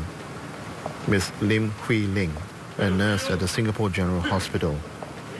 Ms. Dorothy Han from Keppel Fells, one of Singapore's largest companies which builds mobile offshore rigs. Ms. Anne Marie Leong, a stewardess with Singapore Airlines. And representing Mr. Lee's achievements in greening Singapore, Mr. Wong Tuan Wah, Director for Conservation at NParks, who oversees Mr. Lee's beloved Istana Gardens. From Education, Mr. Wong Siu Hung, who will be the Director General of Education and was once Headmaster of Raffles Institution.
Fine Band from the Singapore Armed Forces and the Singapore Police Force performing, George Frederick Handel's The Dead March from Seoul.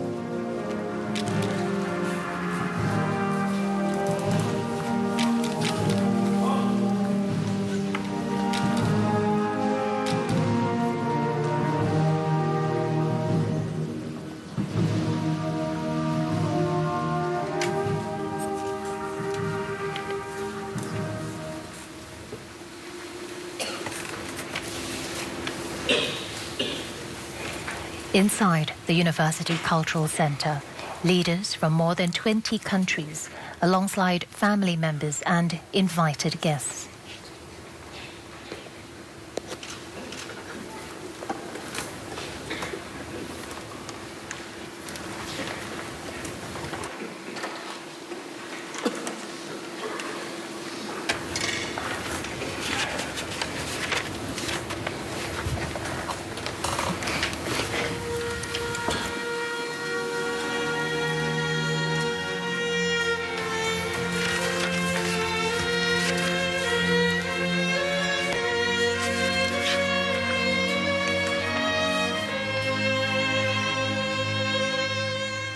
Members of the media and inter-religious organization in attendance.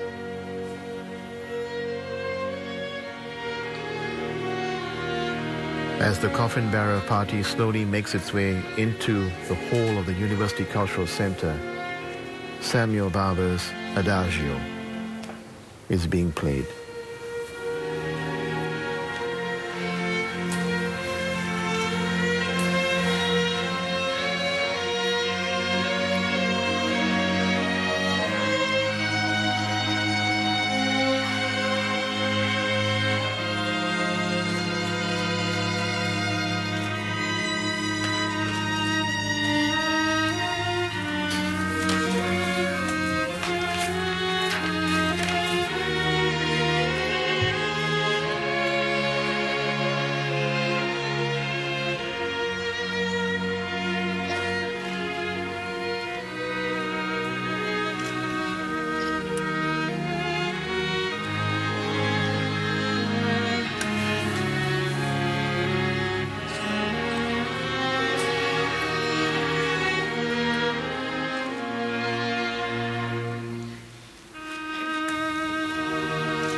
World leaders in attendance waiting for the service to start.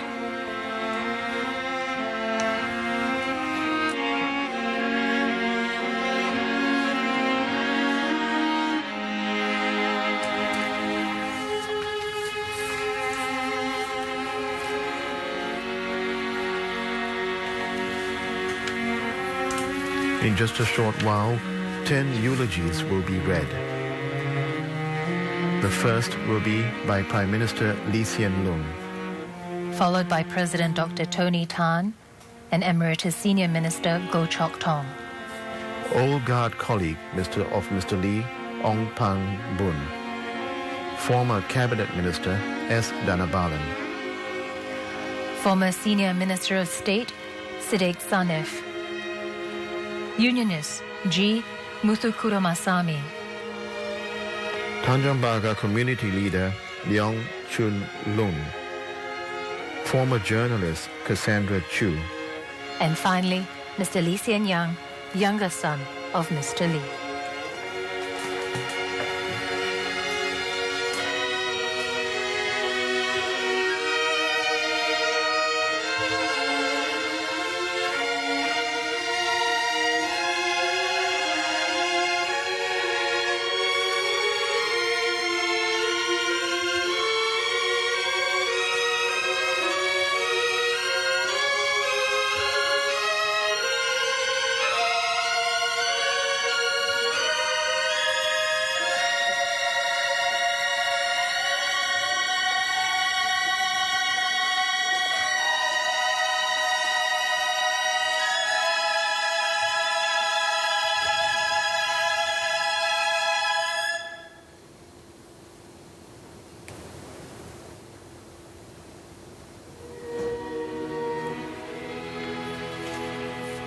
The master of ceremony to lead the state funeral is Singapore's head of the civil service, Mr. Peter Ong, who has been head since 2010.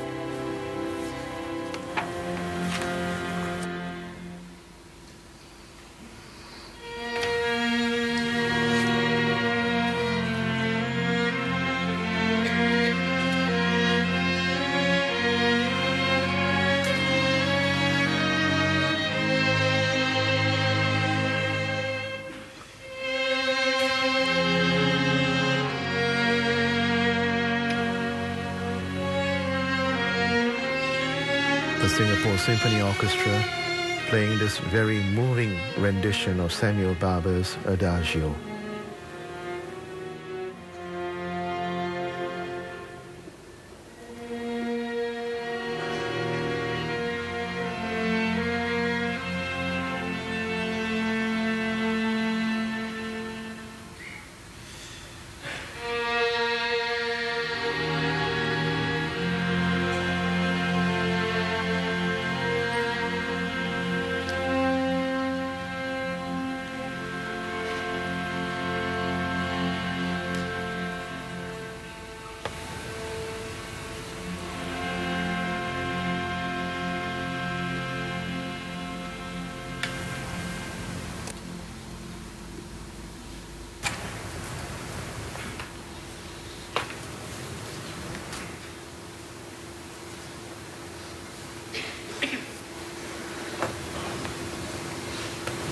The mood is pensive and somber as all who have gathered at the University Cultural Centre are waiting for the service to begin.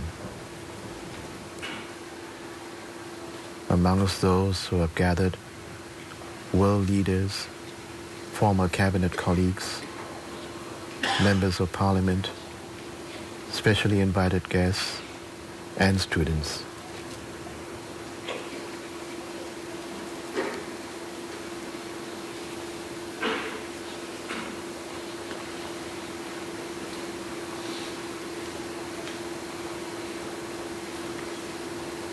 MPs past and present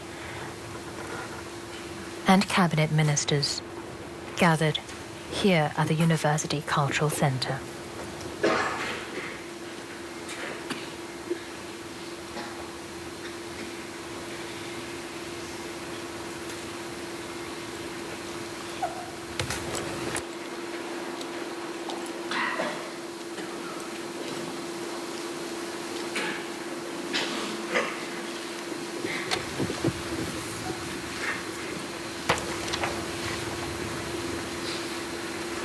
State wreaths will be laid. The first state wreath will be presented by Prime Minister Lee Hsien Loong. The second wreath by President Dr. Tony Tan. After the 10 eulogies have been read, the lone bugler from the SAF military band will sound the last post, marking the end of the day's labor and the start of the night's rest.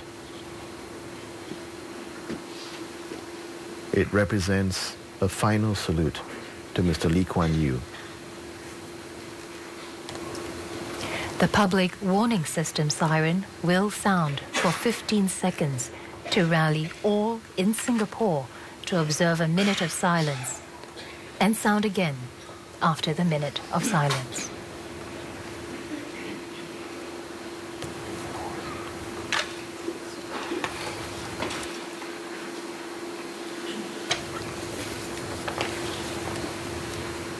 Following that, the rouse will be sounded, a call back to duty after respect has been paid to the memory of Mr. Lee.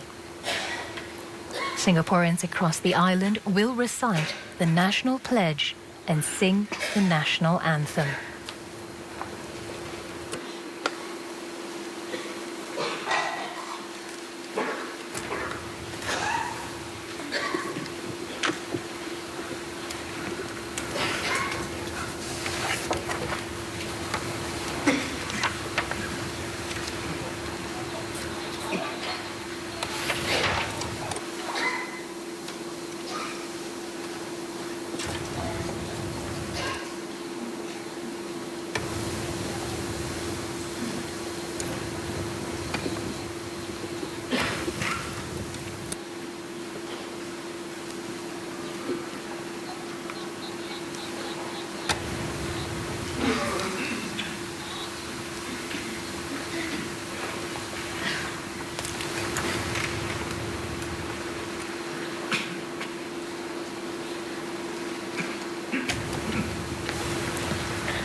As the coffin bearer party enters the hall at a slow pace, later on it will be accompanied by J.S. Bach's Air from Orchestral Suite No. 3 in D major, performed by the Singapore Symphony Orchestra.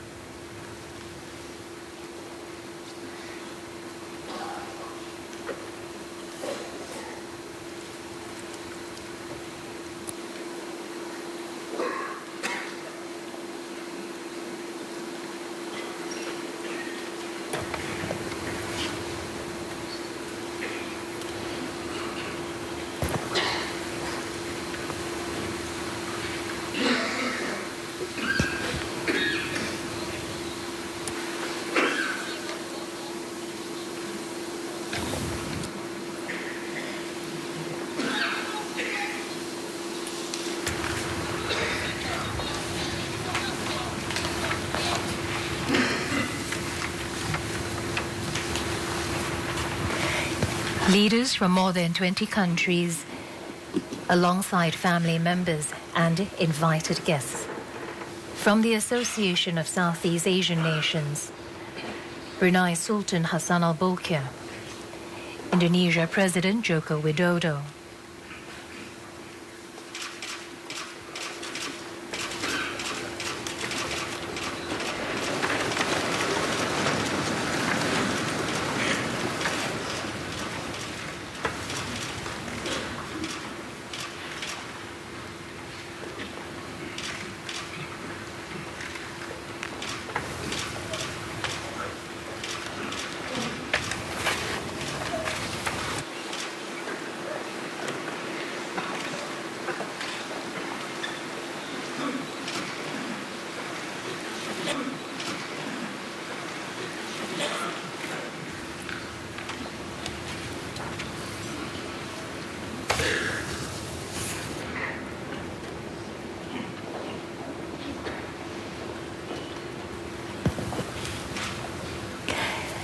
Indian Prime Minister Narendra Modi and flags in India and New Zealand will also today fly at half-mast.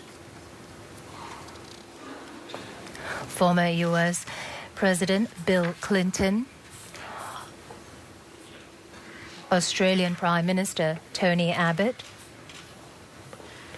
Cambodian Prime Minister Hun Sen.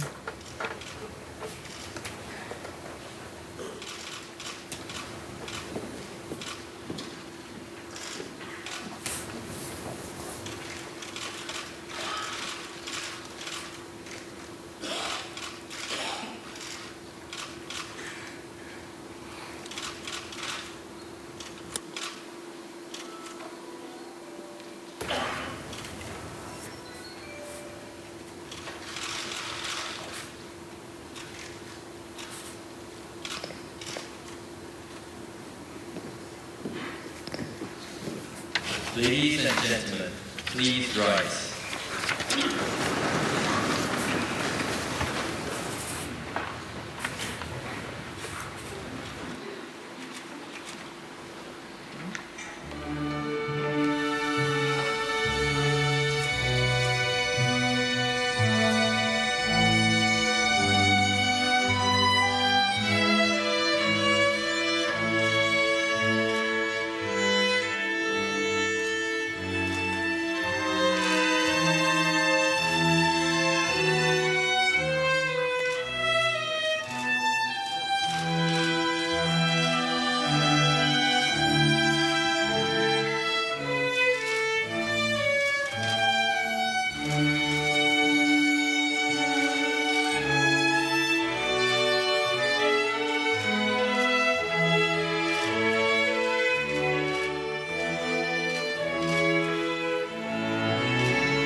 Please be seated.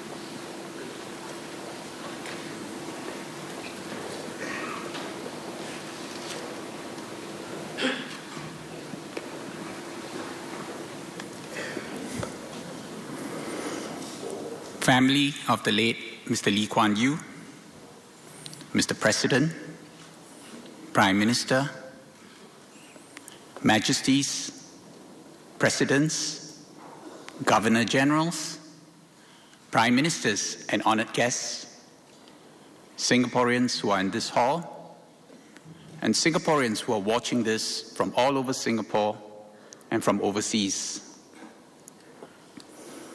We are gathered here this afternoon to pay our last respects to the late Mr. Kuan Yew, who left us on 23rd March 2015. The Prime Minister will now deliver his eulogy.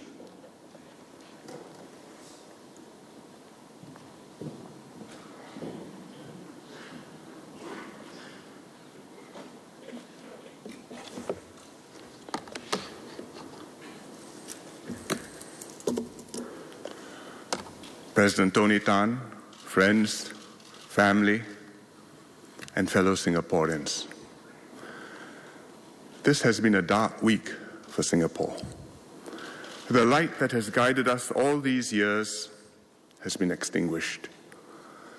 We've lost our founding father, Mr. Kuan Yew, who lived and breathed Singapore all his life.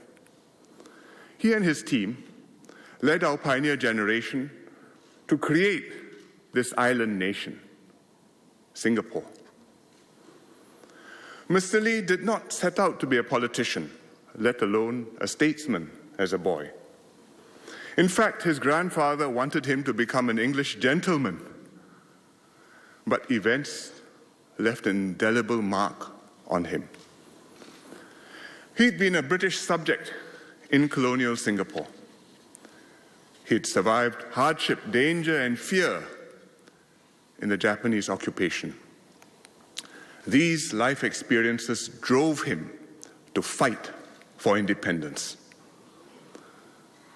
In one of his radio talks on the Battle of Merger, many years ago in 1961, Mr. Lee said, "My colleagues and I are of that generation of young men who went through the Second World War and the Japanese occupation and emerged determined that no one, neither the Japanese nor the British, had the right to push and kick us around." Mr. Lee championed independence for Singapore through merger with Malaya to form a new federation, the Federation of Malaysia. He worked tirelessly to bring this about and succeeded.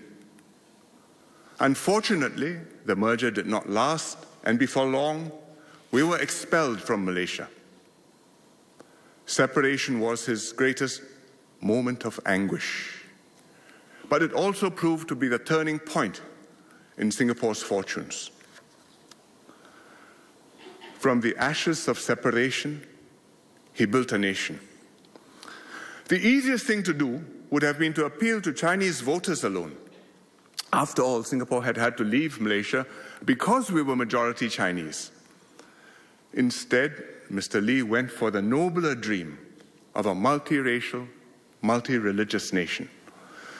Singapore would not be based on race, language, or religion, but on fundamental values: multiracialism, equality, meritocracy, integrity, and rule of law. Mr. Lee declared this is not a country that belongs to any single community. It belongs to all of us. He checked would-be racial chauvinists and assured the minorities that their place here was secure. He insisted on keeping our mother tongues, even as English became our common working language. He encouraged each group to maintain its culture, faith, and language while gradually enlarging the common space shared by all.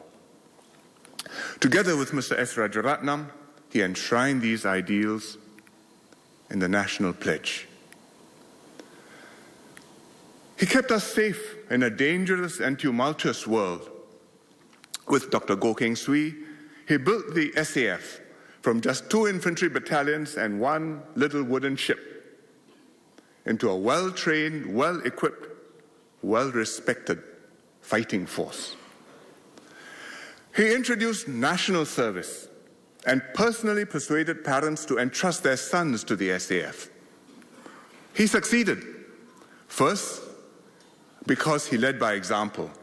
His 2 sons did NS, just like every Singaporean son. In fact, my brother and I signed up as regulars in the SAF. Tan Jiak Ping. And we went in on SAF scholarships. Secondly, people trusted Mr. Lee, and they believe in the Singapore cause. And therefore, today we sleep peacefully at night, confident that we are well protected. Mr. Lee gave us courage to face an uncertain future. He was a straight talker, and he never shied away from hard truths, either to himself or to Singaporeans. His ministers would sometimes urge him to soften the tone of his draft speeches. Even I would sometimes do that, to sound less unyielding to human frailties. And often he took in their amendments, but he would preserve his core message. As he said, I always tried to be correct, not politically correct. He was a powerful speaker, moving, inspiring, persuasive in English and Malay, and by dint of a lifelong hard slog in Mandarin and even Hokkien. MediaCorp has been broadcasting his old speeches on TV this week, reminding us that his was the original Singapore roar, passionate, formidable, and indomitable. Above all, Lee Kuan Yew was a fighter. In crisis, when all seemed hopeless, he was ferocious, endlessly resourceful, firm in his resolve, and steadfast in advancing his cause. And thus he saw us through many battles. The battle for merger against the communists, which most people thought the non-communists would lose. The fight when we were in Malaysia against the communalists when his own life was in danger. Separation, which cast us out into a hazardous world. And then the withdrawal of the British military forces from Singapore, which threatened the livelihoods of 150,000 people. Because he never wavered, we didn't falter. Because he fought, we took courage and fought with him and prevailed. And thus, Mr. Lee took Singapore and took us all from the third world to the first. In many countries, anti-colonial fighters and heroes would win independence and assume power, but then fail at nation building. Because the challenges of bringing a society together, growing an economy, patiently improving people's lives are very different from the challenges of fighting for independence, mobilizing crowds, getting people excited, overthrowing a regime. But Mr. Lee and his team succeeded at nation building. Just weeks after separation, Mr. Lee boldly declared that 10 years from now, this will be a metropolis. Never fear. And indeed, he made it happen. He instilled discipline and order, ensuring that in Singapore, every problem gets fixed. He educated our young. He transformed labor relations from strikes and confrontation to tripartism and cooperation. He campaigned to upgrade skills and to raise productivity, calling this effort a marathon with no finish line. He enabled his economic team, Goh Keng Swee, Hon Swee Sen, Lim Kim San, to design and carry out plans to attract investments, grow the economy, and create prosperity and jobs. As he said, I settled the political conditions so that tough policies could be executed. However, Mr. Lee was also clear that while the development of the economy is very important, equally important is the development of the nature of our society. So he built an inclusive society where everyone enjoyed the fruits of progress. Education became the foundation for good jobs and better lives. HDB new towns sprung up, one after another. Queenstown, Tua Payoh, Ang Mo Kio, to be followed by many more. We had roofs over our heads, and we became a nation of homeowners. With Mr. Devan Nair in the NTUC, he transformed the union movement into a positive force, cooperating with employers and with the government to improve the lot of workers. Mr. Lee cared for the people whom he served, the people of Singapore.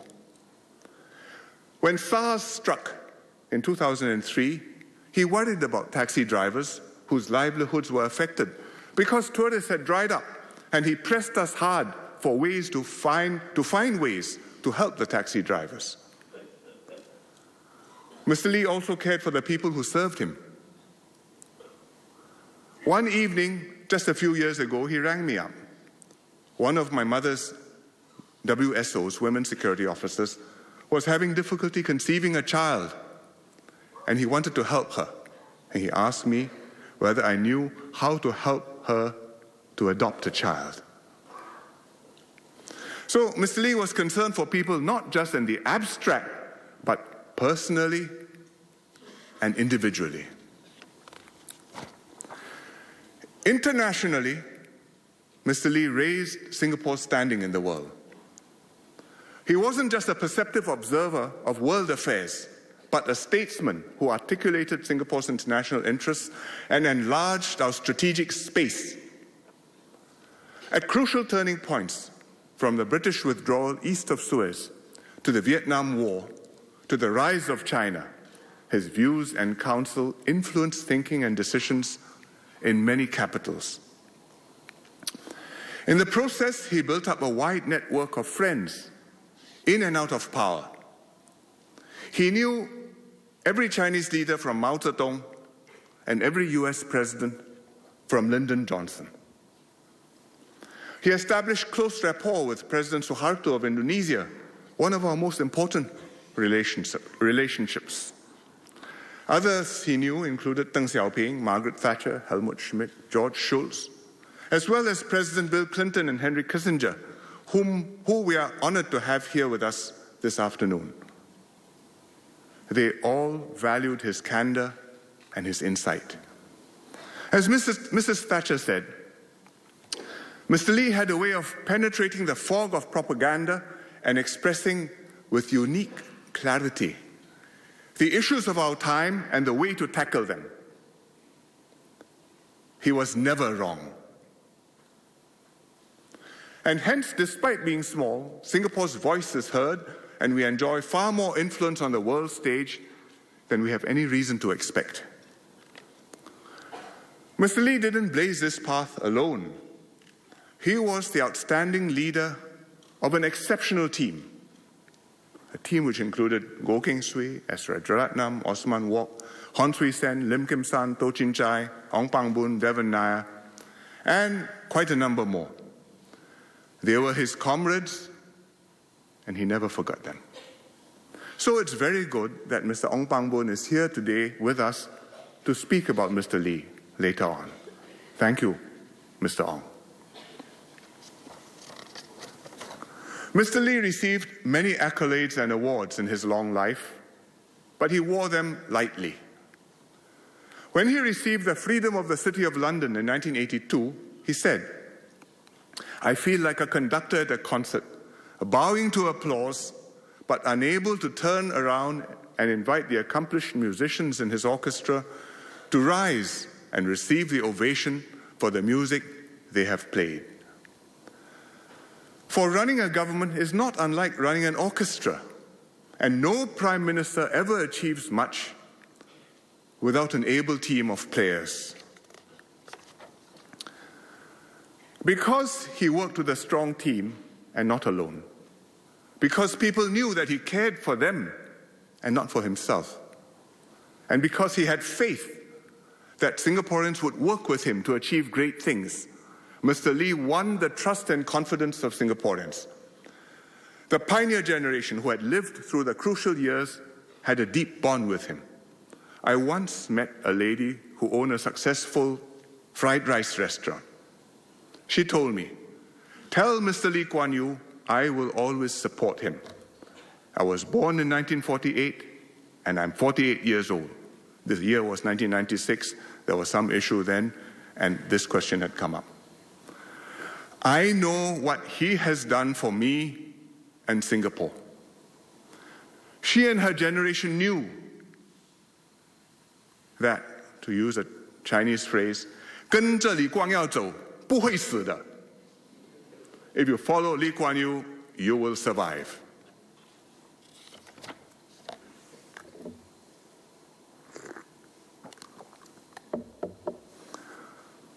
Mr. Lee imbued Singapore with his personal traits. He built Singapore to be clean and corruption-free. His home was Spartan, his habits were frugal. He wore the same jackets for years and patched up the worn bits instead of buying new ones. He imparted these values to the government. And even when old and frail, on his 90th birthday, when he came to Parliament and MPs celebrated his birthday in Parliament, he reminded them that Singapore must remain clean and incorruptible, and that MPs and ministers had to set the example. He pursued his ideas with tremendous and infectious energy. He said of himself, "I put myself down as determined, consistent, persistent. I set out to do something, I keep on chasing it until it succeeds. That's all." Easy to say, very few do it. And this was how he seized opportunities, seeing and realizing possibilities that many others missed. So it was he who pushed to move Paya Lebar Airport to Changi. It was he who rejected the then conventional wisdom that MNCs were rapacious and exploitative, and he wooed foreign investments from MNCs personally to bring us advanced technology, to bring us overseas markets, to create for us good jobs. He wasn't afraid to change his mind when a policy was no longer relevant. When he saw that our birth rates were falling below replacement more than 30 years ago, he scrapped the stop at 2 policy and started encouraging couples to have more children. Having upheld a very conservative approach to supervising our financial sector for many years, he eventually decided the time had come to rethink and liberalize, but to do so in a controlled way. And this was how Singapore's financial center took off in a new wave of growth to become what it is today. He was always clear what strategy to follow, but never so fixed to an old strategy as to be blind to the need to change course when the world changed. Nothing exemplifies this better than water security, which was a lifelong obsession of his. He entrenched the PUB's 2 water agreements with Johor in the separation agreement. He personally managed all aspects of our water talks with Malaysia. He launched water-saving campaigns. He built reservoirs. He turned most of the island into water catchment to collect the rain, to process, to use. He cleaned up the Singapore River and Kallang Basin. He dreamed of the Marina Barrage long before it became feasible and persevered for decades until finally technology caught up and it became feasible and it became a reality. And he lived to see it become a reality. When PUB invented new water and desalination became viable, he backed these new technologies enthusiastically. So the result today is Singapore has moved towards self-sufficiency in water, become a leader in water technologies, and turn a vulnerability into strength. So perhaps it's appropriate that today, for his state funeral, the heavens opened and cried for him. Greening Singapore was another of his passions. On travels, when he came across trees or plants that might grow well here, he'd collect saplings and seeds and hand-carry them back home. He used these Tanah grounds as a nursery and would personally check on the health of the trees, not just in general, but individual, particular trees. If they had names, he would know their names. He knew the names of the scientific names. Singapore's Prime Minister was also the chief gardener of the city in a garden. He had a relentless drive to improve and continued to learn well into old age. At 70, to write his memoirs, he started learning how to use his computer. Every so often, he would call me for help, sometimes late at night, and I would give him a phone consultation and talk him through the steps, how to save a file, how to find a document which has vanished somewhere on his hard drive. And if he couldn't find me, he would consult my wife. He made a ceaseless effort to learn Mandarin over decades. He listened to tapes of his teacher talking, conversing with him every day, in the morning while shaving at home, in the evening while exercising at Sri Temasek. And he kept up his Mandarin classes all his life. Indeed, his last appointment on the 4th of February this year, before he was taken gravely ill early the next morning, was with his Mandarin tutor. He inspired all of us to give up our best. And he was constantly thinking about Singapore. At one National Day rally in 1988, he declared, "Even from my sickbed, even if you are going to lower me into the grave and I feel something is going wrong, I will get up." And he meant that. Indeed, even after he left the cabinet, occasionally he would still raise with me issues which he felt strongly about. During the budget debate 2 years ago, almost exactly 2 years ago, MPs hotly debated the cost of living, public transport, and so many other matters then preoccupying Singaporeans. Mr. Lee felt we had lost sight of the fundamentals that underpinned our survival. He emailed me. He sent me a draft speech. He told me he wanted to speak in the chamber to remind Singaporeans of these unchanging, hard truths, what our survival depended upon. But I persuaded him to leave the task to me and my ministers, and he took my advice. But his biggest worry was that younger Singaporeans would lose the instinct for what made Singapore tick. And this was why he continued writing books into his 90s. Bilingualism, hard truths, one man's view of the world, and at least one more guided by him, still in the process of being written, on the history of the PAP. Why did he do this? So that a new generation of Singaporeans could learn from his experience and understand what their security, prosperity, and future depended upon. One of Mr. Lee's greatest legacies was preparing Singapore to continue beyond him. He believed that the leader's toughest job was ensuring succession. So he systematically identified and groomed a team of successors. He made way for Mr. Goh Chok Tong to become Prime Minister after him, but stayed on in Mr. Goh's cabinet to help the new team succeed.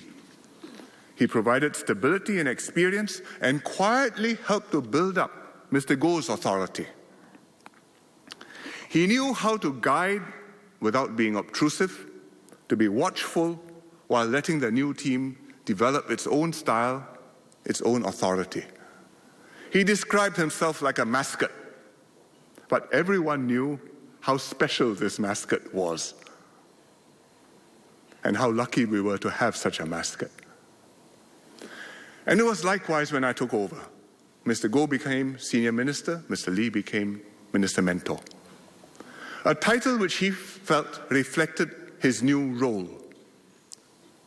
Not in command, but advice not to be taken lightly. Increasingly, he left policy issues to us, but he would share with us his reading of world affairs and his advice on major problems which he saw over the horizon. Some other prime ministers told me that they couldn't imagine what it was like to have two former PMs in my cabinet. But I told them it worked, both for me and for Singapore. For all his public duties, Mr. Lee also had his own family. My mother was a big part of his life. They were a deeply loving couple. She was his loyal spouse and confidant, going with him everywhere, fussing over him, helping with his speeches, and keeping home and hearth warm. They were a perfect team and wonderful parents. When my mother died, he was bereft. He felt the devastating loss of a lifetime partner, who, as he said, had helped him to become what he was. My father left the upbringing of the children largely to my mother, but he was the head of the family and he cared deeply about us, both when we were small and long after we had grown up. He wasn't very demonstrative, much less was he touchy-feely. So not new age, but he loved us deeply. After my first wife, Ming Yang, died, my parents suggested that I tried meditation. They gave me some books to read, mindfulness, tranquility meditation. I read the books, but I didn't make much progress. I think my father had tried meditation too, also not too successfully. His teacher told me later that when he told Mr. Lee to relax, still his mind and let go, he replied, "But what will happen to Singapore if I let go?" When I had lymphoma, he suggested that I try meditation more seriously. He thought it would help me to fight the cancer. He found me a teacher, spoke to him personally, and with a good teacher to guide me, I made better progress. In his old age, after my mother died, my father started meditating again, and this time with help from Kok Song, whom he knew from GIC. Kok Song brought a friend to see my father. The friend was a Benedictine monk who did Christian meditation. My father was not a Christian, but he was happy to learn from a Benedictine monk. And he even called me to suggest that I meet the monk, which I did. He probably felt I needed to resume meditation too. And to give you some context, this was a few months after the 2011 general election.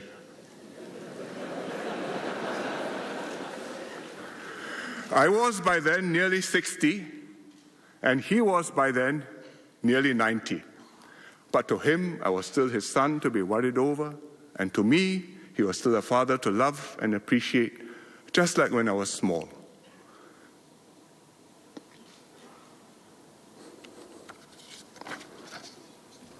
So this morning, before the ceremonies began at Parliament House, we had a few minutes. I sat by him and meditated.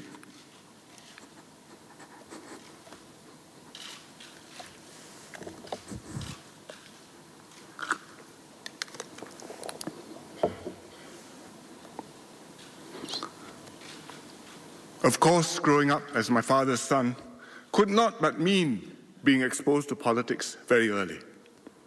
I remember as a little boy, I knew his constituency was Tanjong Pagar. I was proud of him becoming legal advisor to so many trade unions, and I was excited by the hubbub at Oxley Road whenever elections happened and our home became the election office.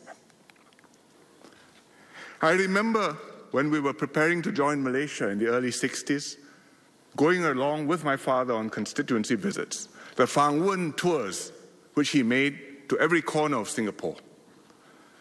For him, it was back-breaking work, week after week, every weekend, rallying the people's support for a supremely important decision about Singapore's future. For me, these were not just Sunday outings, but also an early political education. I remember election night in 1963, the crucial general election when the PAP defeated the pro-communist Barisan Sosialis. My mother sent me to bed early, but I lay awake in bed to listen to the election results until the PAP had won enough seats to form the government again. And then I think I fell asleep. I remember the day he told me, while we were playing golf at the Istana, that should anything happen to him, he wanted me to look after my mother and my younger brother and sister.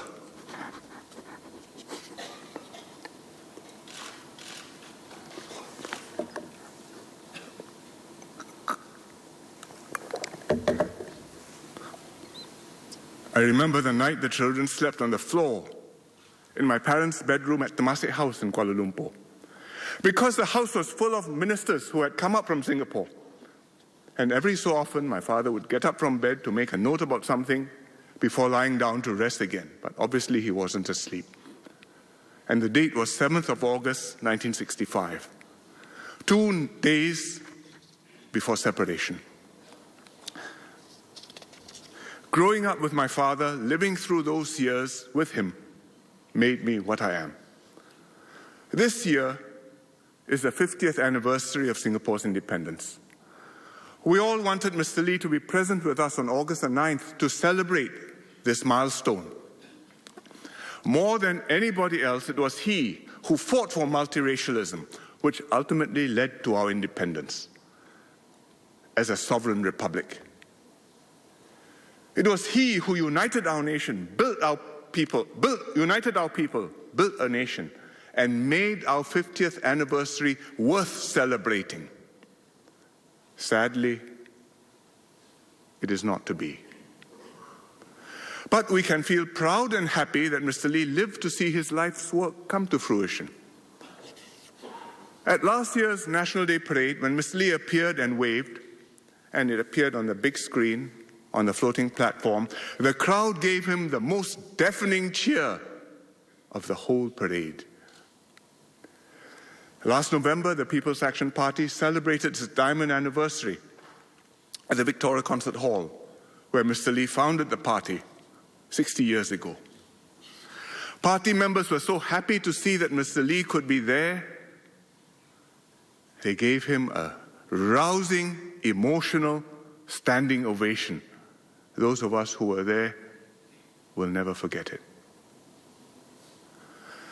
St. Paul's Cathedral in London was built by Sir Christopher Wren, a famous architect. He was the architect of the cathedral, and he's buried in the cathedral, which was his masterpiece. There's a Latin epitaph on his grave, and it reads, Si monumentum requiris circumspice. It means, if you seek his monument, look around you. Mr. Lee Kuan Yew built Singapore. To those who seek Mr. Lee Kuan Yew's monument, Singaporeans can reply proudly, look around you. Now let me continue in Malay and then Mandarin. Saudara-saudari Fellow setanah air. Singaporeans, Kita kehilangan we seorang have tokoh lost a yang leader telah memimpin who kita, had guided us, menjadi sumber inspired inspirasi us, menyatupadukan kita united dan us, merintis kejayaan. and laid the foundation for our Ini success. termasuk keharmonian kaum yang This kita includes nikmati the selama racial ini. harmony that we have been Ia enjoying adalah all hasil this while. komitmen mendalam It is the NCE result of Mr. untuk Lee's deep memperkukuh commitment hubungan antara to kaum strengthen dan interracial agama yang berbeza-beza and di interreligious Singapura. ties among the different Satu races visi and yang religions in turut Singapore, didukung kuat a masyarakat vision that Melayu. is also strongly supported by the Encik Malays. Lee amat menghargai sokongan Mr. padu Lee masyarakat deeply Melayu appreciated kepada visi the beliau solid support dan of the kepada Malays for his tindakan vision rakyat itu, and the PAP, khususnya ketika Singapura especially when menjadi Singapore bahagian was still dari Malaysia dahulu. part of Malaysia. Tanpa sokongan masyarakat Without the Melayu support ketika of the itu, Malays then, kemungkinan besar it is Singapura highly hari ini likely amat that berbeza. Singapore today would have turned out differently. Oleh itu, apabila So, Singapura when merdeka, Singapore Encik gained Lee berazam independence, untuk memastikan Mr. Lee was determined bahawa kaum minoritas to ensure ada tempat that the minorities di Singapura have their place untuk in Singapore selama-lamanya. forever. Iltizamnya untuk His membantu commitment masyarakat in Melayu helping Islam the Malay Muslim berkembang community maju to progress amat ketara. was apparent. Beliau telah mengasaskan He laid the pembentukan foundation dana for the pembangunan formation masjid of the supaya mosque building masyarakat fund Melayu Islam dapat so membina that the masjid di community setiap could build estate mosques perumahan in every housing melalui estate sumbangan bulanan through setiap contributions pekerja from Islam. every working Muslim. Encik Lee juga percaya Mr. Lee bahawa also believed pendidikan that merupakan education kunci is the utama main key untuk to meningkatkan uplift masyarakat Melayu. the Malay community. Dan oleh itu, For beliau this telah reason, menyokong kuat he strongly pembentukan supported Yayasan the Mendaki setting up of the demi Mendaki membantu Foundation pelajar dan to help keluarga needy Melayu Malay yang susah. students and families. Dalam kita berduka dengan While we kepergian are saddened by Mr. Ayo, Lee's kita departure, menjunjung dan let merayakan us honor semangat and serta celebrate sumbangan beliau. his spirit and Marilah contributions. kita teruskan usaha Let us untuk continue membangunkan efforts Singapura, to develop Singapore, memperkukuh masyarakat strengthen berbilang bangsa our dan multiracial agama and multi-religious kita, serta society, berganding bahu and work sebagai together satu bangsa as one Singapura, united people, seperti apa yang Encik Lee just as perjuangkan Mr. Lee sepanjang hayat. fought for all his life. Now in Mandarin. 新加坡的发展和成功 Singapore's 跟建国总理 development and 李光耀 success 先生的 were, 个性和理想 were 有着密不可分的关系。 inextricably linked to Mr. 如果 Lee's 当年 personality and 建国 ideals. 总理和他的同僚 If 做了 Mr. 不同 Lee 的 and 抉择 his colleagues had chosen a 对争 different 取和 path 捍卫新加坡 or 的 did 独立 not 自 have 主 the 没有远 vision 大的 and 抱负和坚 determination 持 to fight for 肯定 and 没有 defend 今天的 Singapore's 新加坡。 independence, Singapore would definitely 建 not 国 be 总 what 理 it 不 is 惜付 today. 出他的一切 Mr. 为实 Lee 现 gave his 建设 all 新加坡 and 的 worked 理想 hard to 而 build 努力奋 Singapore. 斗。李光耀 His 先生的 motto 人 was, 生格言是：新加 For 坡要取得 Singapore to 要继续 continue to 取得 thrive, 成功，人民 we 就必 must 须 always 时 be 刻 vigilant 居安思 and 危， never rest on our 绝对不 laurels. 能安于现状。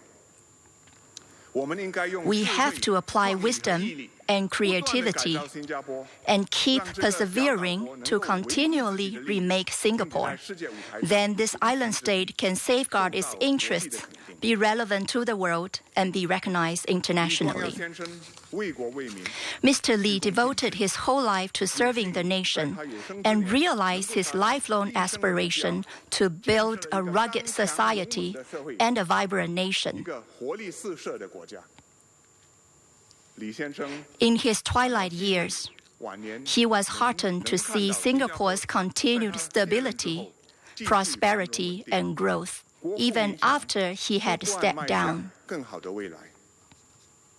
李光耀先生 A humble 充分 and 展 keen 现 learner, 不耻下问 Mr. 活到 Lee 老 was a 学到老 model 的 of 精神 lifelong learning. 在最后一次入 In 院的 fact, 前期， he 他 was 还在上 attending his 华语 regular Mandarin lesson on the very night before he was last admitted to 他 hospital. 有一段 Mr. 很 Lee 美 was 满的 blessed 婚姻 with a happy family and a 而 loving 已故的夫人 marriage. 可以尊 He and the late 就是 Madam Kuan Yew were a 相 loving 知相 couple. 惜夫妻情深。他的三个孩子 His 在 three 不同的领 children 域 have 事业有 successful 成 careers and are contributing to society. 李光耀先生 In 在 his 晚年 later years, 子孙 he 满 was fortunate 安 to 享 enjoy his 天伦之乐 grandchildren's company. 如今 While we grieve for the loss of our founding Prime Minister, we are also deeply grateful that he had led Singapore on its remarkable journey, which has now entered its 50th year. As we remember him, let us not forget his vision for Singapore, his love for this country. Let us carry on his perseverance and dedication to continue the Singapore miracle, so that Mr. Lee will not have to worry about his future. May he rest in peace.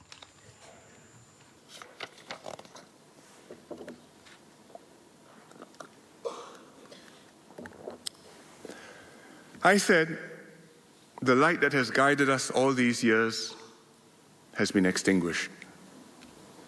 But that's not quite so. For Mr. Lee's principles and ideals continue to invigorate this government and to guide our people. His life will inspire Singaporeans and others for generations to come. Mr. Lee once said that we intend to see that Singapore will be here 1,000 years from now, and that's your duty and mine. Mr. Lee has done his duty and more. It remains our duty to continue his life's work, to carry the torch forward and keep the flame burning bright. Over the past month, the outpouring of good wishes, prayers, and support from Singaporeans as Mr. Lee lay ill has been overwhelming, and even more so since he passed away on Monday. People of all races, from all walks of life, young and old, here and abroad, have mourned him. Hundreds of thousands queued patiently for hours in the hot sun and through the night to pay respects to him at the Parliament House. I visited the queue on the Padang. Many Singaporeans, not so few non-Singaporeans, who came out of deep respect and a sense of compulsion that here was a man they wanted to do honor to. Many more wrote heartfelt messages and took part in tribute ceremonies at community sites all over the island. Thousands of overseas Singaporeans gathered in our embassies and consulates to remember Mr. Lee. And later in this funeral service, all of us in this hall, across our island, and in far-flung lands will observe a minute of silence, say the national pledge, and sing Majulah Singapura together. We have all lost a father. We grieve as one people, one nation. But in our grief, we've displayed the best of Singapore. Ordinary people going to great lengths to distribute refreshments and umbrellas to the crowd and help one another in the queue late into the night. Citizen soldiers, home team officers, cleaners, all working tirelessly round the clock. Our shared sorrow has brought us together and made us stronger and more resolute. We come together not only to mourn, we come together also to rejoice in Mr. Lee Kuan Yew's long and full life and what he has achieved with us, his people, in Singapore. We come together to pledge ourselves to continue building this exceptional country. Let us shape this island nation into one of the great cities in the world, reflecting the ideals he stood for, realizing the dream people who have made Singapore a home and nation. Thank you, Mr. Lee Kuan Yew. May you rest in peace.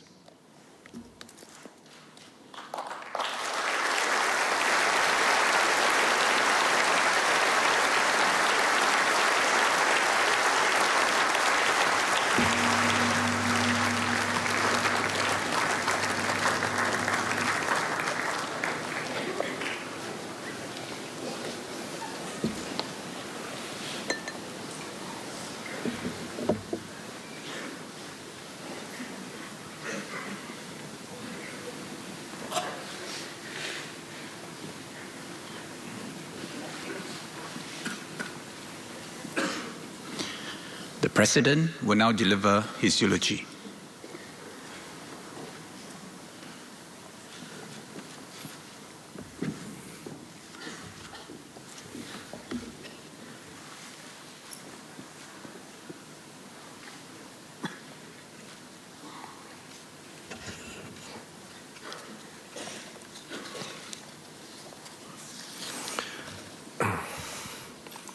Prime Minister Lee Hsien Loong and the family of the late Mr. Lee Kuan Yew, Excellencies, distinguished guests, friends and fellow Singaporeans. On behalf of all Singaporeans, my wife Mary and I convey our deepest condolences to Prime Minister Lee and the family of the late Mr. Lee Kuan Yew on Mr. Lee's passing. Today, Singapore bids farewell to our country's first Prime Minister, the founder of our modern republic. As a nation, we mourn a man who made a difference, a man who shaped our very identity as a society, a man who was devoted to ensuring that Singapore succeeded where no one thought we could. But we do not mourn alone. Mr. Lee's impact stretched far beyond our shores. He raised the profile of our republic, earning respect and admiration around the world. On behalf of Singapore, I thank the many friends of Mr. Lee, friends of Singapore, who have traveled great distances to be with us today. 2 years ago, I asked to visit Mr. Lee to see how he was doing. With Mr. Lee's increasing frailty and out of respect, I planned to meet him at his office. Mr. Lee, however, was adamant that he should come to my office. It took him a great deal of effort, but he did it as a mark of respect for the office of the President. This incident was more than a matter of protocol. To me, it demonstrated Mr. Lee's strong regard for our Constitution, for the institutions of our state. And even though he played a lead role in creating these institutions, he also knew that they had to be greater than any one man. It is often said that Singaporeans are a pragmatic people, and we are, but we are also fundamentally a nation built on ideals. Mr. Lee once said, "Each generation is fired by its own vision of the ideal society in the ideal world. The ideal can never be achieved, but because men have ideals, those societies progress." Mr. Lee's ideals were clear. He believed in them and he lived them. Meritocracy, honesty, integrity. When Mr. Lee became Prime Minister in 1959, he pulled together a strong team of leaders from diverse backgrounds. He ensured that positions in government were filled by the most capable people rather than those with connections or money. Mr. Lee took severe measures to curb corruption, a root cause of inequality.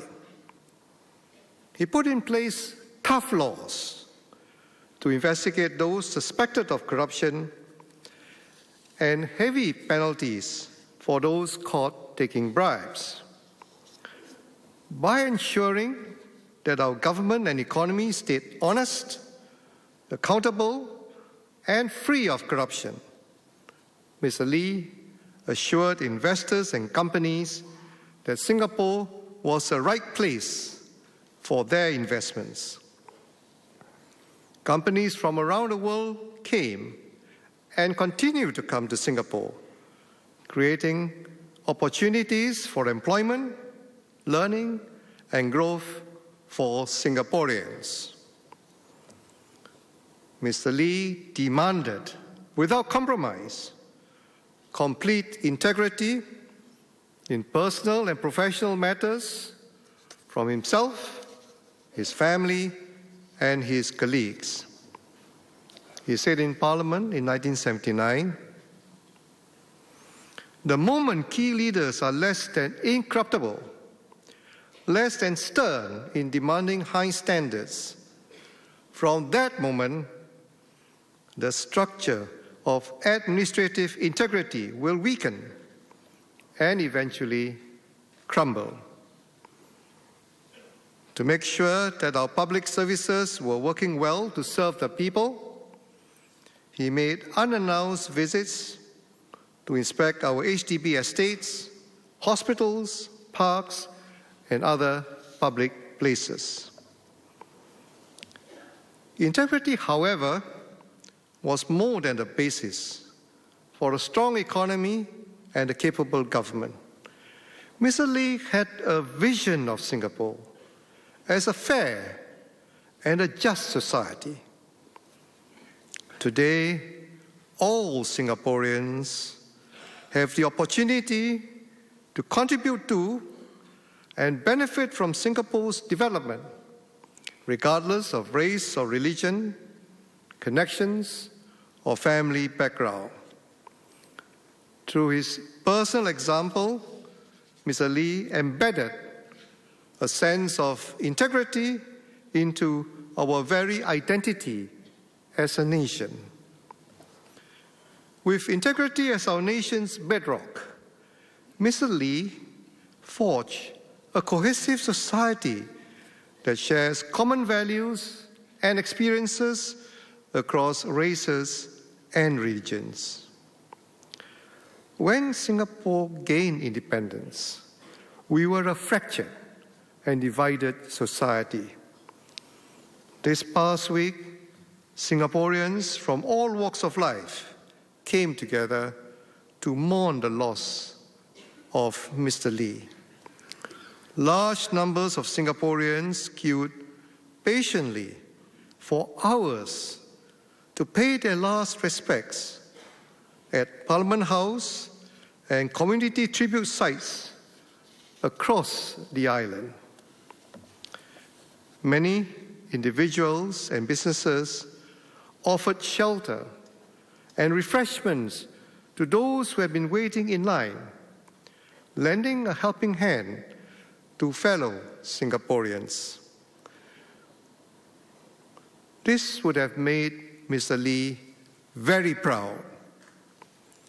This was what he had worked for his whole life: to build a united people who respect and care for one another as fellow citizens. Every National Day, we look forward to seeing Mr. Lee. I remember vividly our National Day parade 2 years ago. There had been some uncertainty about Mr. Lee's health. While I was waiting to enter the floating platform to officiate the parade, suddenly I heard a huge roar, a cheer, the biggest that day. My staff informed me that Mr. Lee had just made his entrance to take his seat.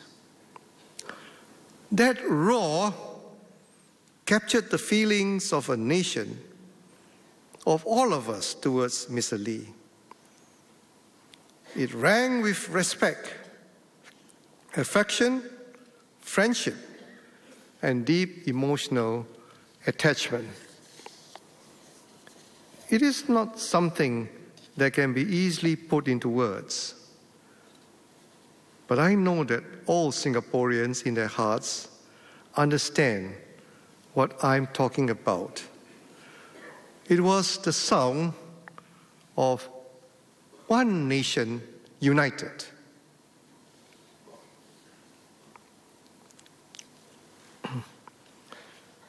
We will miss Mr. Lee at this year's National Day Parade. But he will be foremost in our minds and in our hearts. Over the past week, we have mourned the passing of a man and an era. There will never be another Lee Kuan Yew. No one person can take his place nor do what he did. But Mr. Lee believed passionately that Singapore had to be greater than any single individual. When Mr. Lee stepped down as Prime Minister a quarter of a century ago, he was still in good health.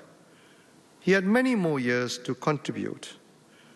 But he knew that Singapore would always be a work in progress, that each generation needs its own leaders.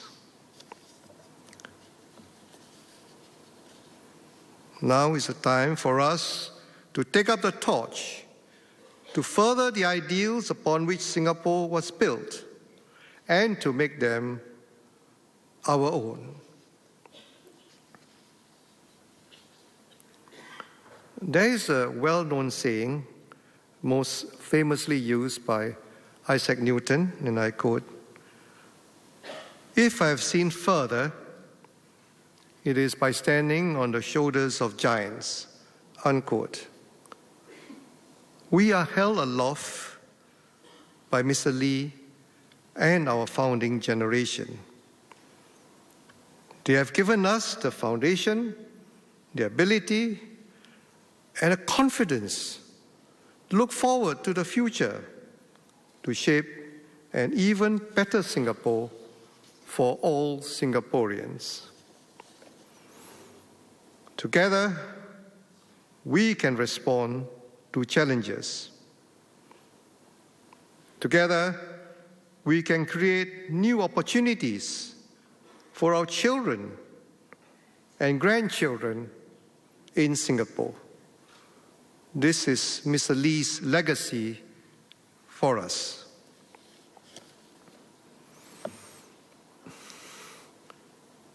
We must continue to pursue our ideals with courage and commitment. And so, I call on all Singaporeans to honor the memory of Mr. Lee by working together to achieve happiness, prosperity, and progress for our Singapore. This will be our tribute to Mr. Lee Kuan Yew.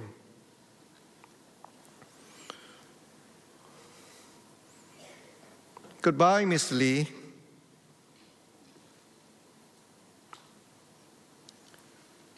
May your soul rest in peace.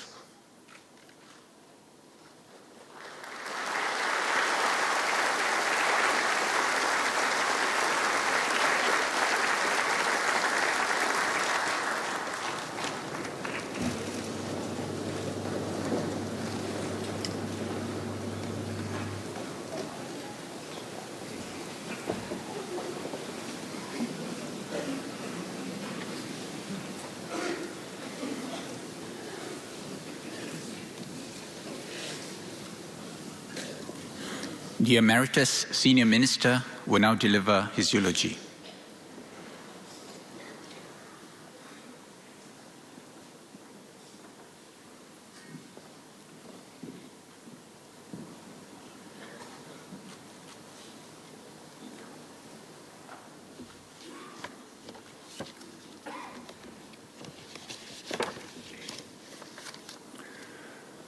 Mr. President, family members of the late Mr. Lee Kuan Yew, friends. Mr. Lee Kuan Yew gave his life to us. To truly appreciate this, you had to have marched alongside him in his long political journey, or study him closely, his words and actions, his ideas and vision, his values and philosophy, or carried along by his passion in building a nation and improving the lives of Singaporeans, or lived his worries day in and day out. To Singaporeans, he was our first Prime Minister, our leader who fought for our independence, the man who turned Singapore from third world to first, our national father. For me, he would always be my teacher. I first met Mr. Lee in 1958 when I went to his office to invite him to speak to my school. He was the leader of the opposition. Later, I nervously chaired the talk to a packed hall. That was my high point in school. Mr. Lee Kuan Yew was Singapore, but it surprised me that he had earned that accolade just 2 years after Singapore's independence. On a field trip with my class of international students to Puerto Rico in 1967, a Puerto Rican excitedly shouted, "Chino, Chino," when they saw me. I shouted back, "Singapore." He replied, "Lee Kuan Yew." Mr. Lee drove his people hard because he had to toughen fledgling Singapore quickly. As he put it, he had to account for the lives of millions of Singaporeans. He rallied and united a disparate population to share a common identity. He braved necessary long-term painful policies. Farmers were resettled and land acquired. Old malls and temples made way for public housing, roads and schools. Gangsters and drug traffickers were detained without trial. Some people alleged that these policies lacked compassion. But Mr. Lee taught people how to fish and brought fish to Singapore waters. He housed and schooled millions. He gave us safe streets and parks. He was a leader, not a populist politician. The outpouring of grief, gratitude, and love for him says it all. People know that Mr. Lee did immense good for them. Mr. Lee consulted widely with colleagues and people he trusted.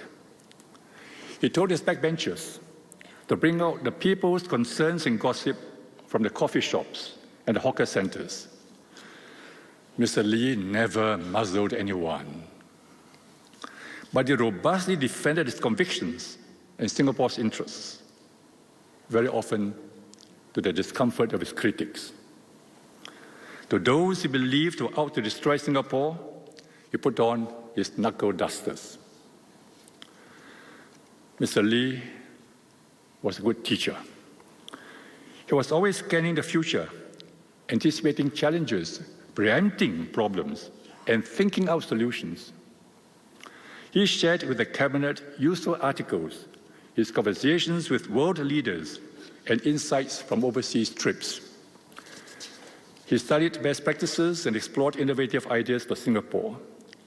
Where there were no precedents, he thought out creative and innovative solutions. Mr. Lee was a worrier. He worried incessantly whether Singapore would survive after he and the old guard were gone. He wanted to be judged on this, not by the city he had built and the lives he had improved, as Singapore prospered and hard times and history forgotten, he did not believe that able, committed, and honest leaders would emerge naturally, unlike his generation, who were born with fire in their bellies to fight for independence, multiracial equality, and a fair and just society. And so Mr. Lee single-mindedly planned for leadership succession. He emphasized character, motivation, commitment, and ability over academic grades. He underlined the importance of having the moral authority to govern.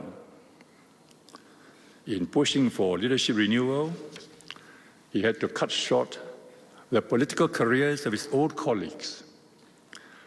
This was painful for him. He said that it was emotionally difficult but necessary. I had to do it, whatever my own feelings. I know he felt for them. He would occasionally ask me about them. Learning from Mr. Lee, I too planned for leadership renewal. He was surprised when, soon after the 2001 general election, I intimated my intention to step down. He told me that there was no hurry. I explained that Deputy Prime Minister Lee Hsien Loong was already approaching 50. I wanted to give him a long runway to lead Singapore and develop the fourth generation leadership. After I took over as Prime Minister, Mr. Lee was punctilious in observing the protocol of my office. He made sure he arrived before me for all events. As I respected him as my elder and mentor, I told him to dispense with this practice at non-formal events. But he explained that it was important to observe this protocol. Otherwise, people might draw the wrong conclusion that he did not respect me and take the cue from there. I valued Mr. Lee's advice when he was senior minister in my cabinet. He sought to understand my thinking and objectives and suggested refinements and sometimes alternatives to my policies and programs. But he always made it clear that the decision was mine to make. He was, as he put it, a resource and data bank. We lunched regularly. Our conversations never drifted far from his life's work. We shared many common concerns, including the emerging trend of income stratification and social fragmentation. He worried about almost every aspect of Singapore. He never ceased sharing, and I kept on learning. Once in a while, he showed his soft side. We talked about our families and health. After Mrs. Lee's death, I glimpsed how lonely and sad he was. Sadly, we had to discontinue our lunches in 2013 because of his health. Sadly, his physical health declined. Sadly, Mr. Lee is gone. I cannot put his legacy more eloquently than his old guard comrade, the late S. Rajaratnam. He wrote, "There is one monument which I think will bring warmth and comfort to him in the twilight years of his life. And that is a city and society which he, more than anybody else, has literally built out of nothing. The question today is not what Mr. Lee has done. What he has done is on record and indelible. But whether the city and society he has built will endure after he is gone, and how much of the past they will help shape the future will be remembered and understood by succeeding generations." Mr. Lee has completed his life journey. He transformed our lives. He touched our hearts. We grieve. But I believe Mr. Lee would say, what to do, this is life. He would want us to move on with the Singapore story. He would want us to fight our own battles and conquer our own peaks. He would want Singapore to succeed. Long after he's gone, we must honor him. I've seen and heard many acts of kindness over the past week. Singaporeans helping those who need help, staying strong together, even as we mourn. This shared, compassionate moment is the people's tribute to Mr. Lee. Let us stay united across race and language, religion, across young and old, across rich and poor, across our whole society, to write an exciting sequel to his and our Singapore story. Thank you, Mr. Lee.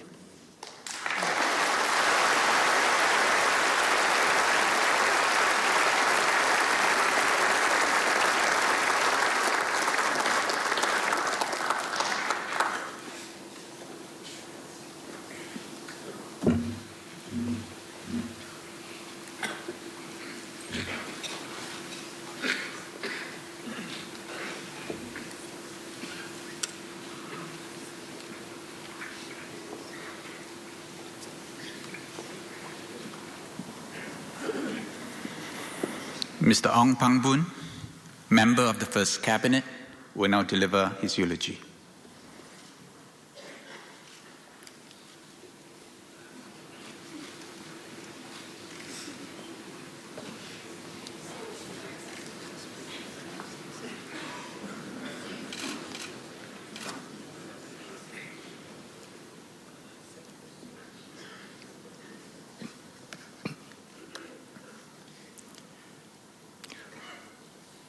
The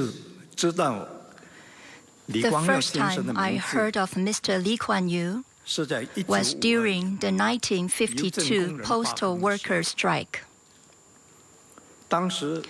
When I was a student at the University of Malaya. At the time, the English and Chinese papers reported widely on how this legal advisor representing the unions argued successfully against the colonial government for the unions and workers' welfare.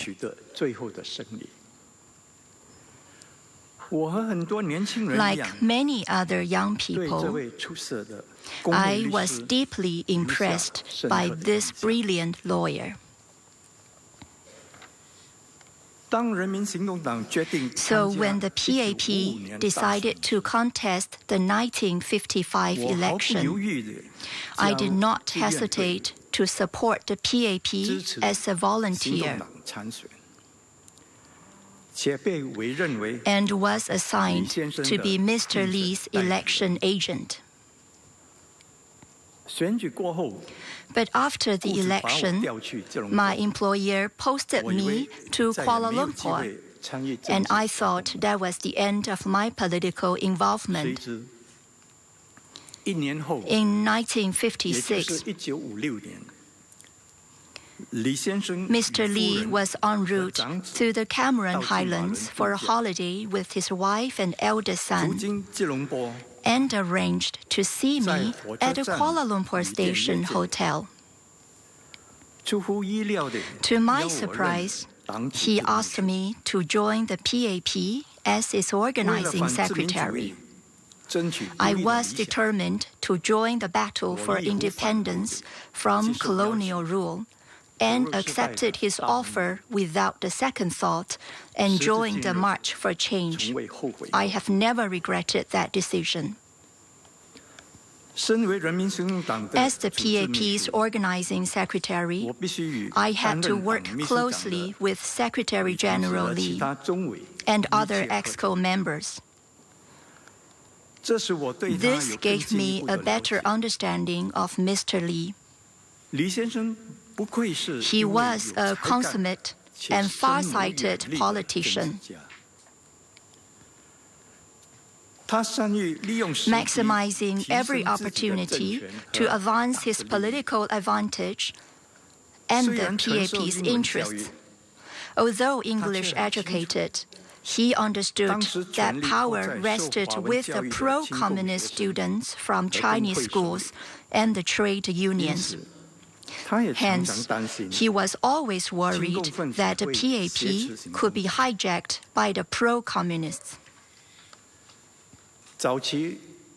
We fought with the pro-communists several times in the early years, but we won because Mr. Li had the strong support of like-minded comrades like Dr. Toh Chin Chai, Dr. Goh King Sui, and S. Rajaratnam.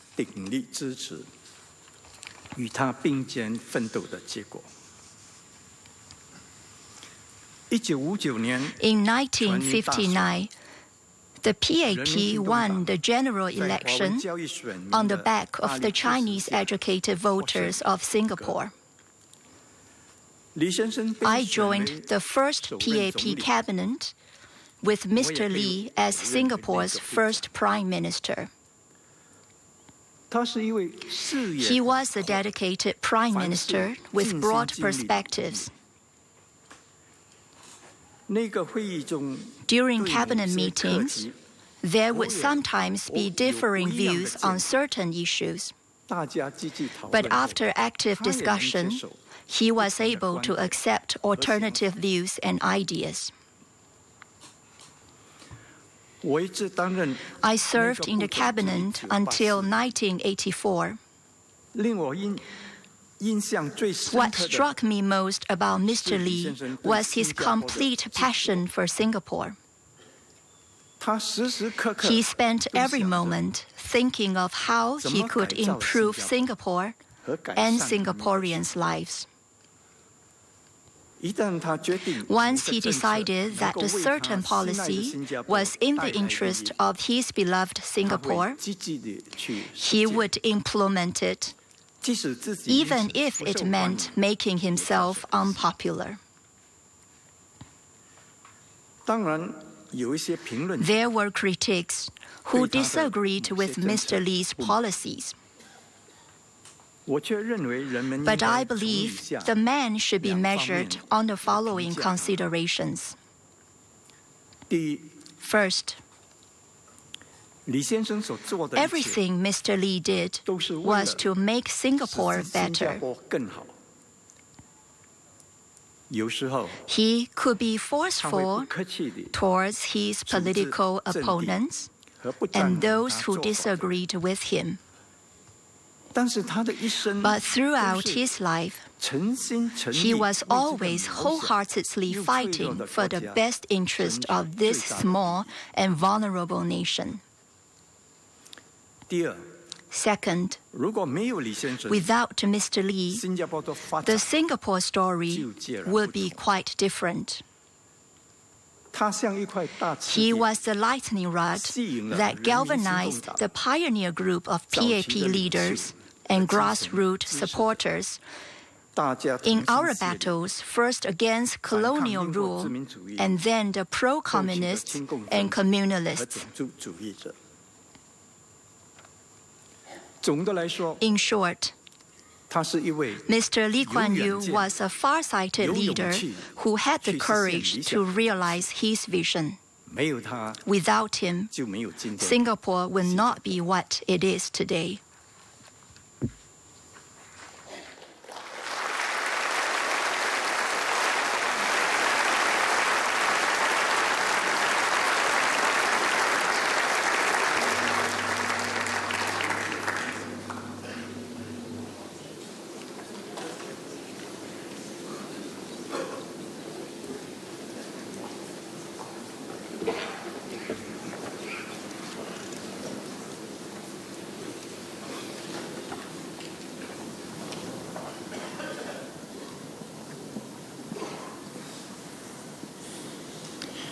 Mr. S. Dhanabalan, former cabinet minister, will now deliver his eulogy.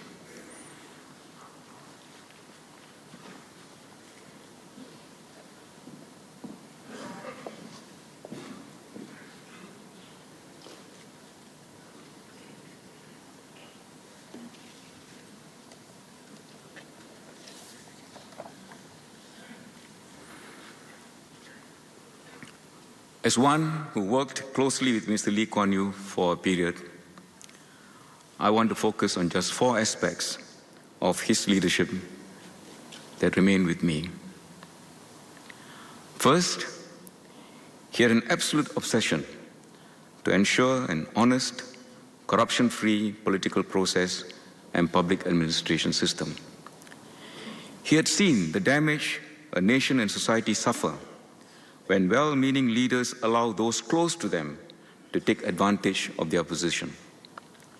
Mr. Lee demanded and expected honesty and probity from political colleagues, from his equivalent of the Long March comrades, public servants, and from all members of his family.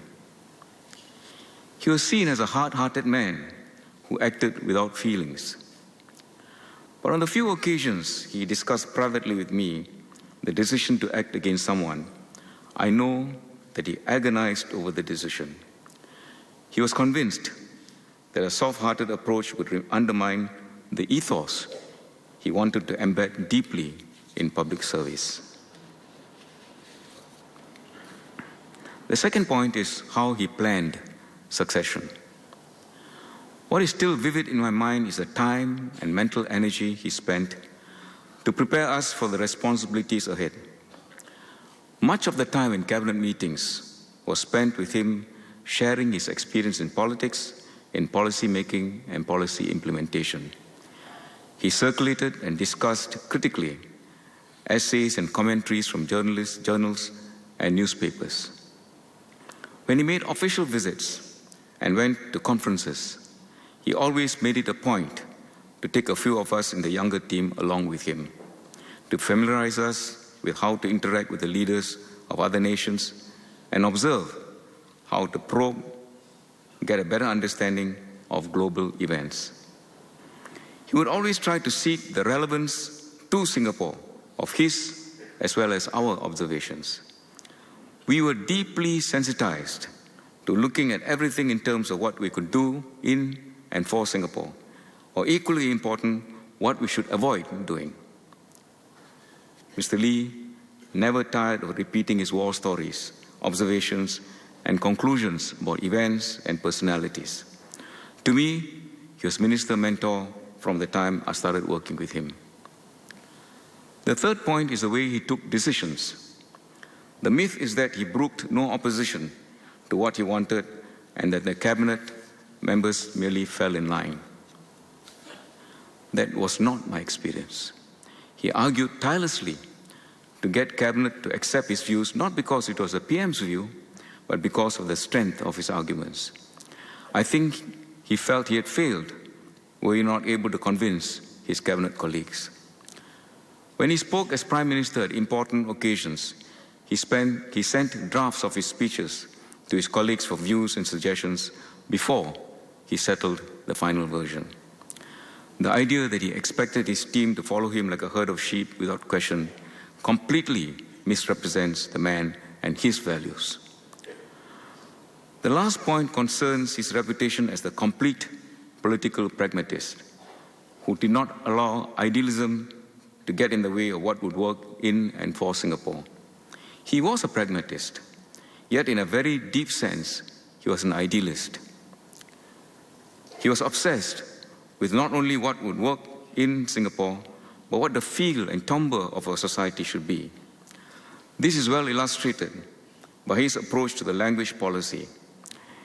In a population comprising 75% Chinese, the easiest way to ensure political support and electoral support would have been to champion Chinese language and behind that, Chinese chauvinism.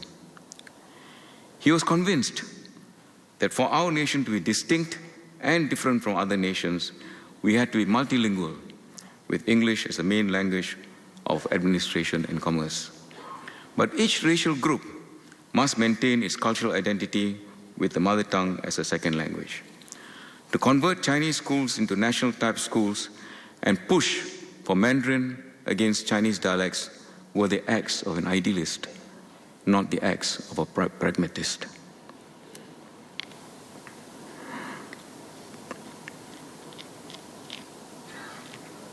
Today, come to say our farewell to Mr. Lee Kuan Yew, who is in a complete sense the father of all Singapore that we know. Up to the very end, he was committed to this nation.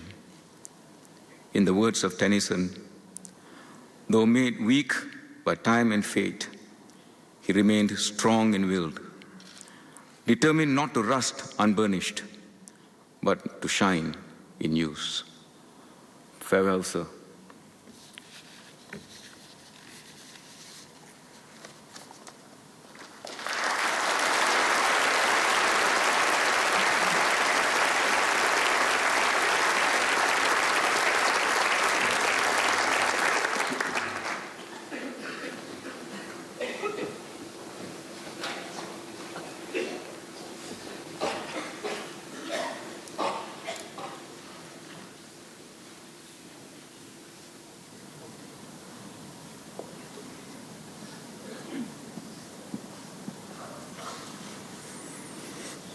Mr. Sidek bin Sanif, former Senior Minister of State, will now deliver his eulogy.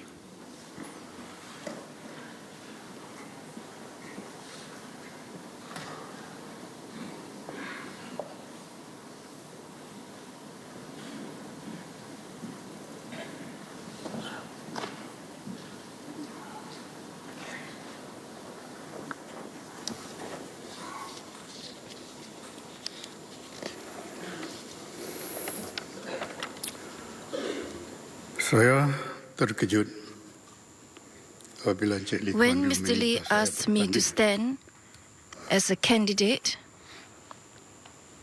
sebagai calon dalam pilihan umum in the pilihan raya umum pada tahun 1976 general elections, I was surprised. Keputusan saya menerima My decision to tawaran accept beliau his offer untuk bertanding to stand sebagai seorang calon PAP as a PAP candidate telah memberikan satu kejutan created quite a kepada stir masyarakat Melayu. in the Malay community. Ini hanya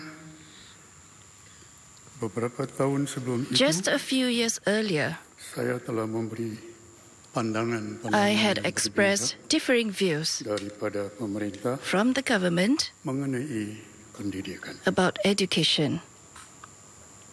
Dengan terhormat, beliau adalah seorang ketua yang tegas, He was a tough taskmaster, tetapi banyak memberi nasihat. but always full of advice. Beliau mengingatkan supaya jangan sekali Never waffle, berdolak-dalik, he would say. bersikap terbuka, Be open, sentiasa waspada, be attentive, tegas. firm, Tetapi yang paling penting, but above all, mestilah bersopan santun. be polite. Nasihatnya ialah supaya kita tumpukan His perhatian advice kepada was to concentrate on education. Ini akan memastikan anak-anak kita This would menjadi ensure pengamanan our negara children yang would go lebih on dipercayai to become trustworthy apabila trustees mereka of dewasa. our nation when they grow Saya up. amat berterima kasih I am most grateful Encik Lee to Mr. Lee kerana telah memberi sokongan padu for fully supporting kepada penubuhan Yayasan Mendaki. the formation of the Mendaki Pada Foundation. tahun 1979, In 1979, apabila saya dikendaki menemani when I was to konsulsi accompany Hon Swee Sen, Menteri Kewangan pada waktu itu then Minister of ke Finance, China, to China, Encik Lee bertanya saya, Mr. Lee apakah saya asked boleh me tahan cuaca sejuk. if I could take the cold Chinese winter. Beliau juga bertanya, adakah anda Do you have ikut musim an sejuk? overcoat? Saya berkata, He asked. yang saya akan I said membelinya. that I would buy one. Beliau menjawab, jangan Henry. No, don't waste money, he replied. Don't waste money. Selepas berhenti sejenak, After Beliau pausing, he said, Ahmad Mata Ahmad Mata kot musim sejuk, has a yang bagus. good overcoat. Pinjamlah daripadanya. Borrow from him. Bagaimana pula dengan What boot about untuk boots menyarung kasut to semasa cover perjalanan? your shoes for walking? Saya memberitahunya, I saya tidak said I didn't have any, tapi akan membeli. but I would buy a pair. Jangan buang duit. No, don't waste money. Dia berhenti sejenak, He paused, pinjam daripada Chok Tong. borrow from Chok Tong. Jadi saya ke negeri China So off I went to China dengan kot musim sejuk with a dan sepatang borrowed sepasang overcoat boot. and a borrowed pair of boots. Encik Lee berpegang teguh kepada sikap Mr. Lee berkhidmat believed in frugality, baik dalam kehidupan both in his personal life as well maupun di peringkat as nationally. dan beliau mengamalkan pegangan And beliau he itu. walked the talk. Peristiwa tadi The adalah episode satu contoh is an example dan juga menunjukkan sikap and also showed kebapakannya, his fatherly character sikap kekayaan.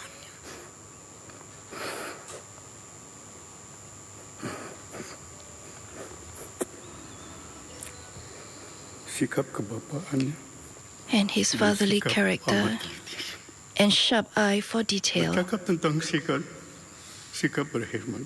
Speaking of not being Encik wasteful, Lee tidak suka membuang masa. Mr. Lee disliked Beliau wasting bukanlah time. orang yang suka berlengah. He was not one to procrastinate.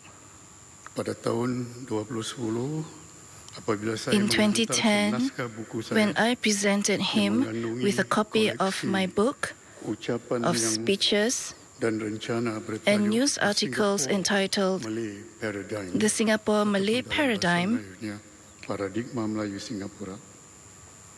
Beliau mengucapkan selamat he maju jaya, sent me a maju jaya personal kepada note of best saya wishes melalui satu nota pribadinya.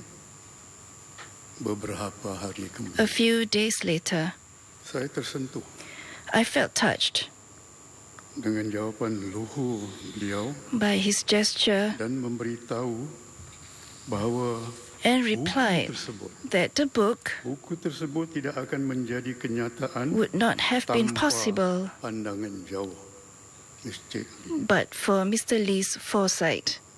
Beliau terus membalas pada hari yang He sama responded on that very day itself dengan tulisannya sendiri. with his own handwriting. Lantas berkata kepada saya, He said,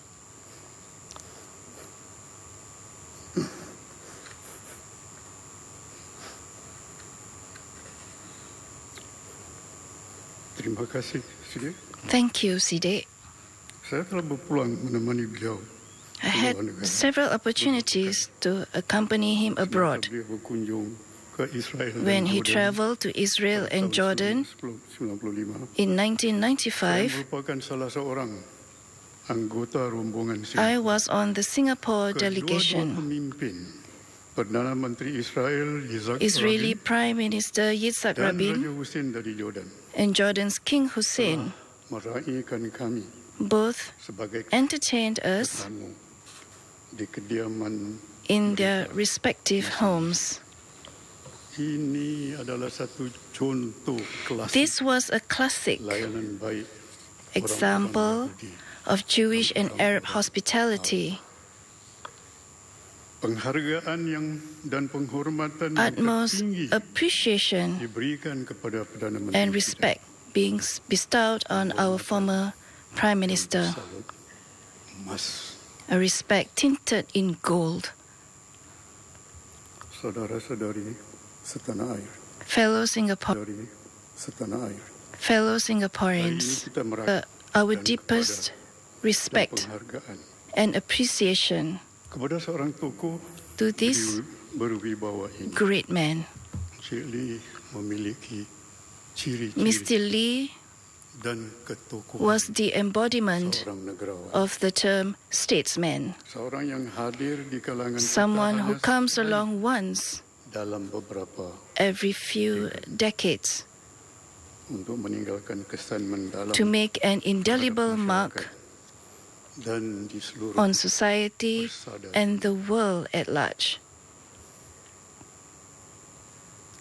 pada keluarga beliau. To his family, Negara turut berkongsi the nation kesedihan shares your sorrow dan kepiluan yang Anda rasakan. that you feel. Salam takziah yang amat mendalam. Please accept our heartfelt condolences. Saya harap kepiluan Anda May you sekeluarga be consoled sedikit sebanyak terubat apabila mengenang in the hakikat knowledge bahwa tokoh pengasas that our founding negara father, yaitu bapa Anda, your father, sebenarnya telah menikmati had lived kehidupan dan hayat panjang a long and yang lagi bermakna. meaningful life.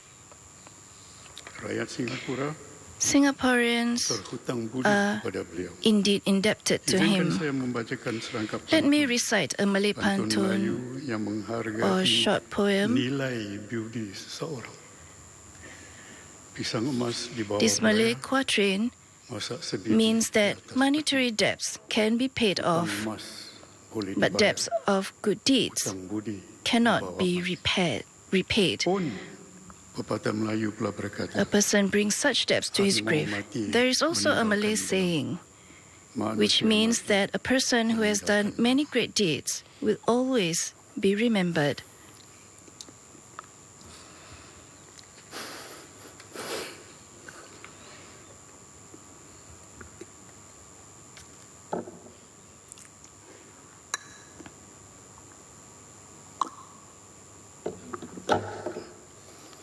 Encik Lee, Mr. Lee, kami ingin menegaskan we would like to assure you bahwa hasil warisan yang Anda tinggalkan that your legacy akan diteruskan. remains intact. Kami akan selalu We shall always menghargai cherish nasihat Anda, your advice, terutama sekali especially dalam memerintah in governing. Anda pernah berkata jika You said Anda if you ingin want to menjadi be sepanjang popular masa, all the setiap time, masa, Anda akan silap memerintah. you will misgovern. Said he, if you want to be popular all the time, you will misgovern. Dan Anda sering menggesa kami And you always untuk urged mengambil us pendekatan yang pragmatik. to be pragmatic. Dan yang paling utama, And above all, Anda tegas meminta you kami insisted agar sentiasa we remain jujur dan honest and clean, dua sifat yang mempunyai lantunan two characters pengertian yang kental. that has deep, solid meaning. PM,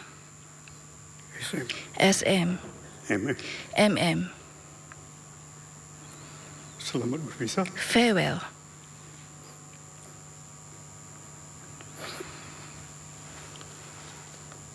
Selamat berpisah. Farewell, my friend. Selamat berpisah. Farewell.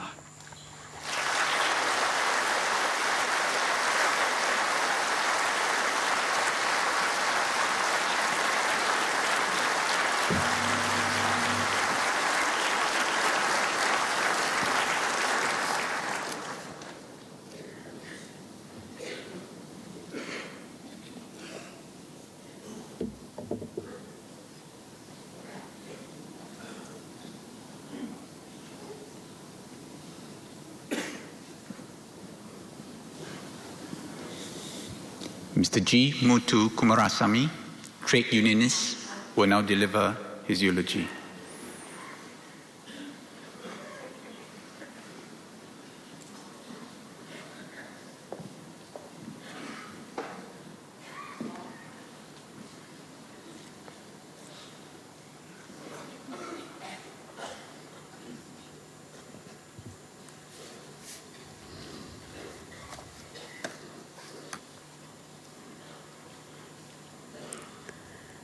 Singapore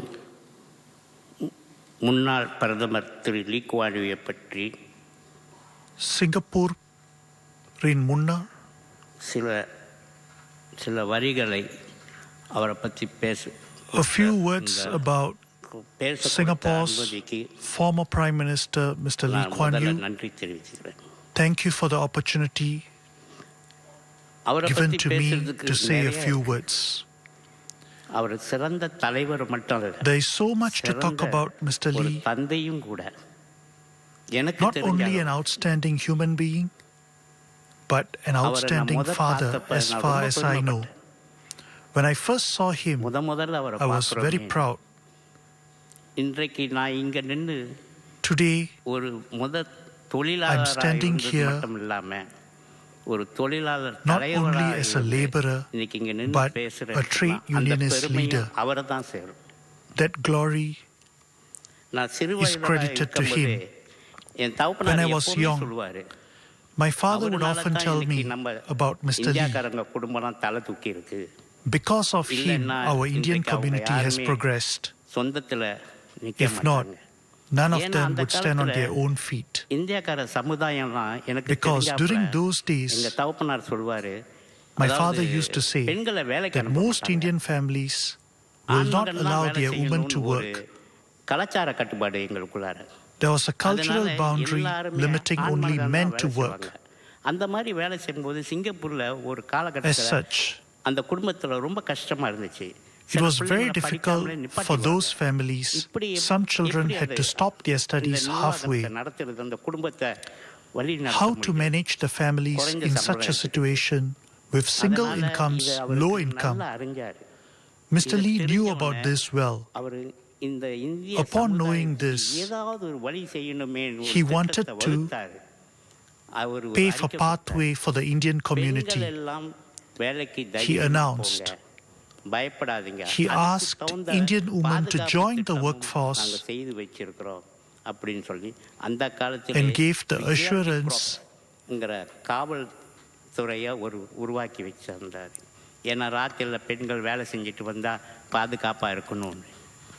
he wanted to protect the women who come home from work late in the night.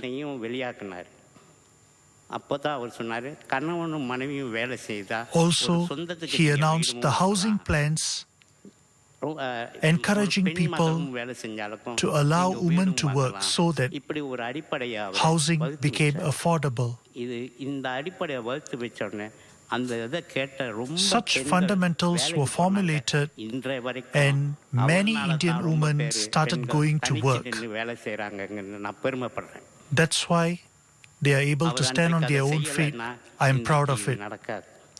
If he didn't do that, then this would not have happened today. It's a big thing. It's a big glory. My father used to say this to me. After some time, after I finished my education, I went to work. I was an apprentice wireman at PWD. Many people told me, guess what they said? Our Prime Minister, Mr. Lee Kuan Yew, is a person who gets angry very often. If he dislikes, he will fire someone. I was not bothered about it. I kept on doing my work.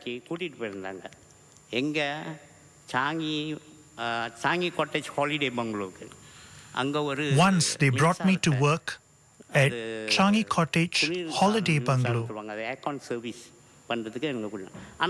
When we got there, we serviced the air conditioning system. We didn't know who is coming to stay in that bungalow. We went there because there was work to do. When I was servicing the aircon in that room, I suddenly saw Mr. Lee Kuan Yew enter the room. He gazed upon us. How will you feel? Previously, they warned us that he was a person who gets angry very often. We were scared. We couldn't do anything. Even then, we controlled our minds. We climbed down the ladder. He asked us, Have you finished the work? Yes, sir. Where is your supervisor? Outside. Bring him in. We brought him in. He told my supervisor, I asked you to do the job, not him. Now do it in front of me. He was actually doing it. We were confused. We were worried that we had not done the job correctly. When we kept quiet, my reporting officer told me that he will tell me the meaning later. When everything was completed, Mr. Lee finished in one sentence. From now, I must not see you in Istana. I must not see you in Changi Holiday Bungalow.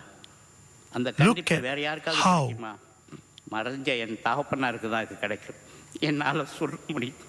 who will get this strictness? Only my father who has passed on, Mr. Lee Kuan Yew.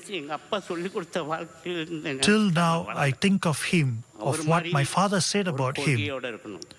We must live with a principle like him, a duty, commitment like him.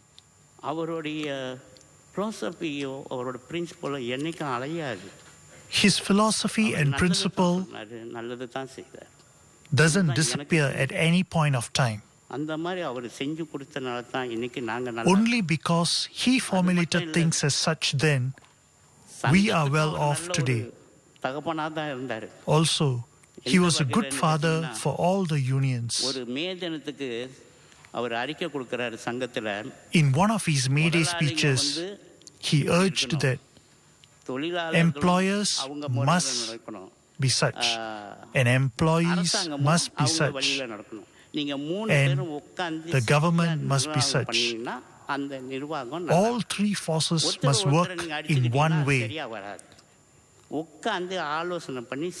must sit down, discuss, and implement. He taught us in detail. Who will teach us like that? Apart from teaching us the details, on that May Day speech, he urged the low-income workers to come forward. And there are a lot of causes for them to come forward and learn and progress. He asked them to upgrade their skills. Many low-income workers, upon hearing his advice, did so. They became technicians, they became engineers, they learned handcraft skills. I was one of them, and I'm proud of that. If he didn't do that day, we wouldn't have progressed today. All this glory goes to him, and I pray for that. Mr. Lee Kuan Yew, I pray to God for your soul to rest in peace.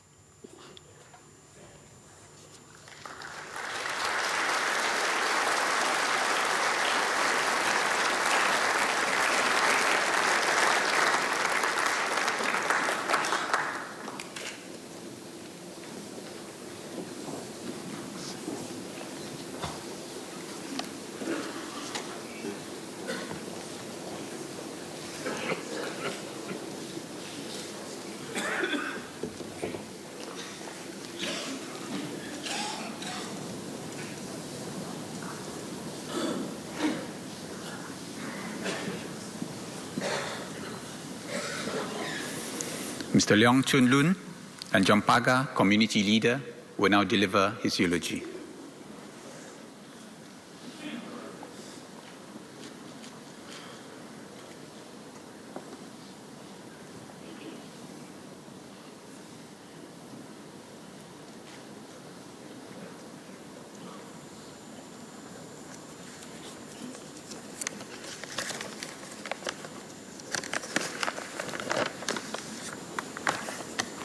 Mr. President, family members of the late Mr. Lee Kuan Yew, friends, today we mourn the loss of the country's first Prime Minister, Mr. Lee Kuan Yew. I have been a grassroots leader in Tanjong Pagar constituency for 39 years. I'm privileged to be able to stand here today to pay tribute to Mr. Lee Kuan Yew. I consider him my leader and my friend. His departure not only is a loss for the country, but also a deep personal loss for myself. Having worked closely with him for so many years,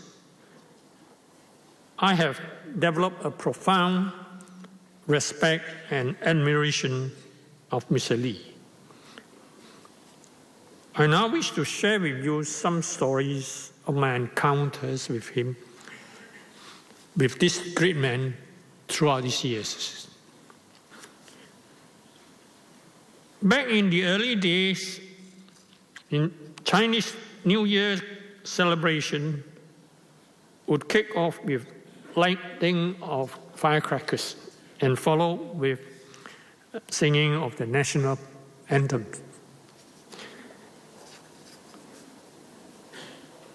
And at a particular case, when the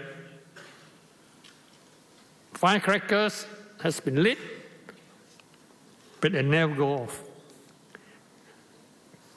Getting a bit impatient, the MC decided to carry on and play the national anthem. But the moment that started, the firecracker went off loudly. So it sounded very funny at that time, but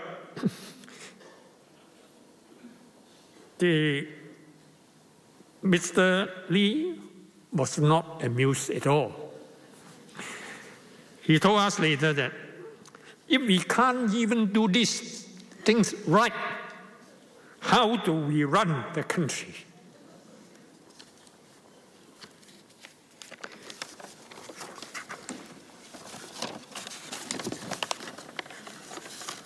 The incident showed us how serious he was about all things concerning Singapore and how he always expected us to do our best.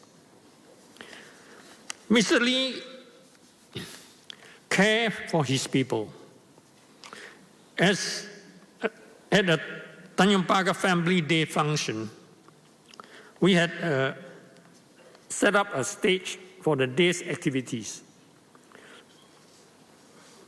The key officials were sitting on the stage and the residents were sitting in front of the stage.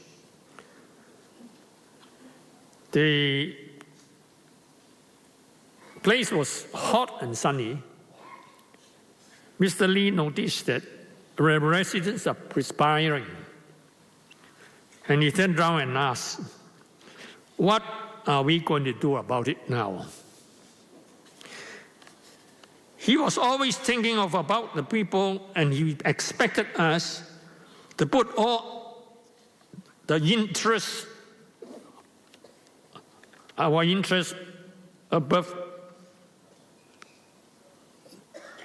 should not put our interests above the residents. At constituency dinner, Mr. Lee liked to sit with grassroots leaders so that he could talk to them. We have always been arranging the sitting such that his old friends would be seated en route to his table. It would take him some time to get to his table, as he would stop by to speak to every familiar faces. When Mr. Lee heard that the old friends were doing well, his face would light up with pride. Even though Mr. Lee is no longer with us, his legacy is something that we Singaporeans will always remember.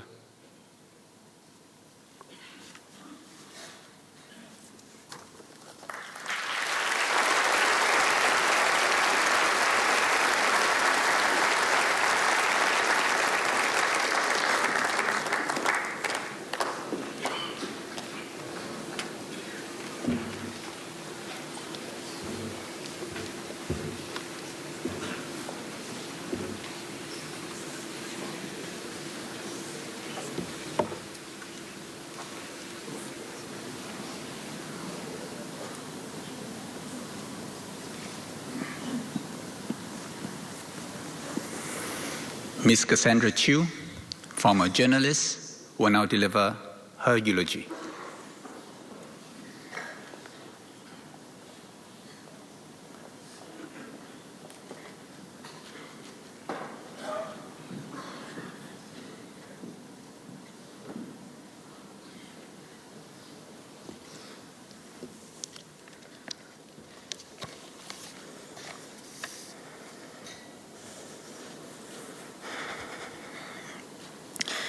I didn't know Mr. Lee Kuan Yew personally for most of my life. We met while I was on 2 assignments as a journalist, documenting his life at home and collecting photographs for a picture book for his 90th birthday. I met him up close 6 times for meetings and interviews from July 2011. Most were large formal meetings at the Istana, and naturally, I was on my best behavior. After all, this was the man who had led Singapore to independence, triumphed over his opponents in a storied political career spanning over 60 years, and transformed a sleepy colonial outpost into a bustling metropolis. And there he was, in person. I didn't dare say a word to him until my editor made me lead one of the interviews. He thought Mr. Lee would enjoy the interaction with a younger Singaporean.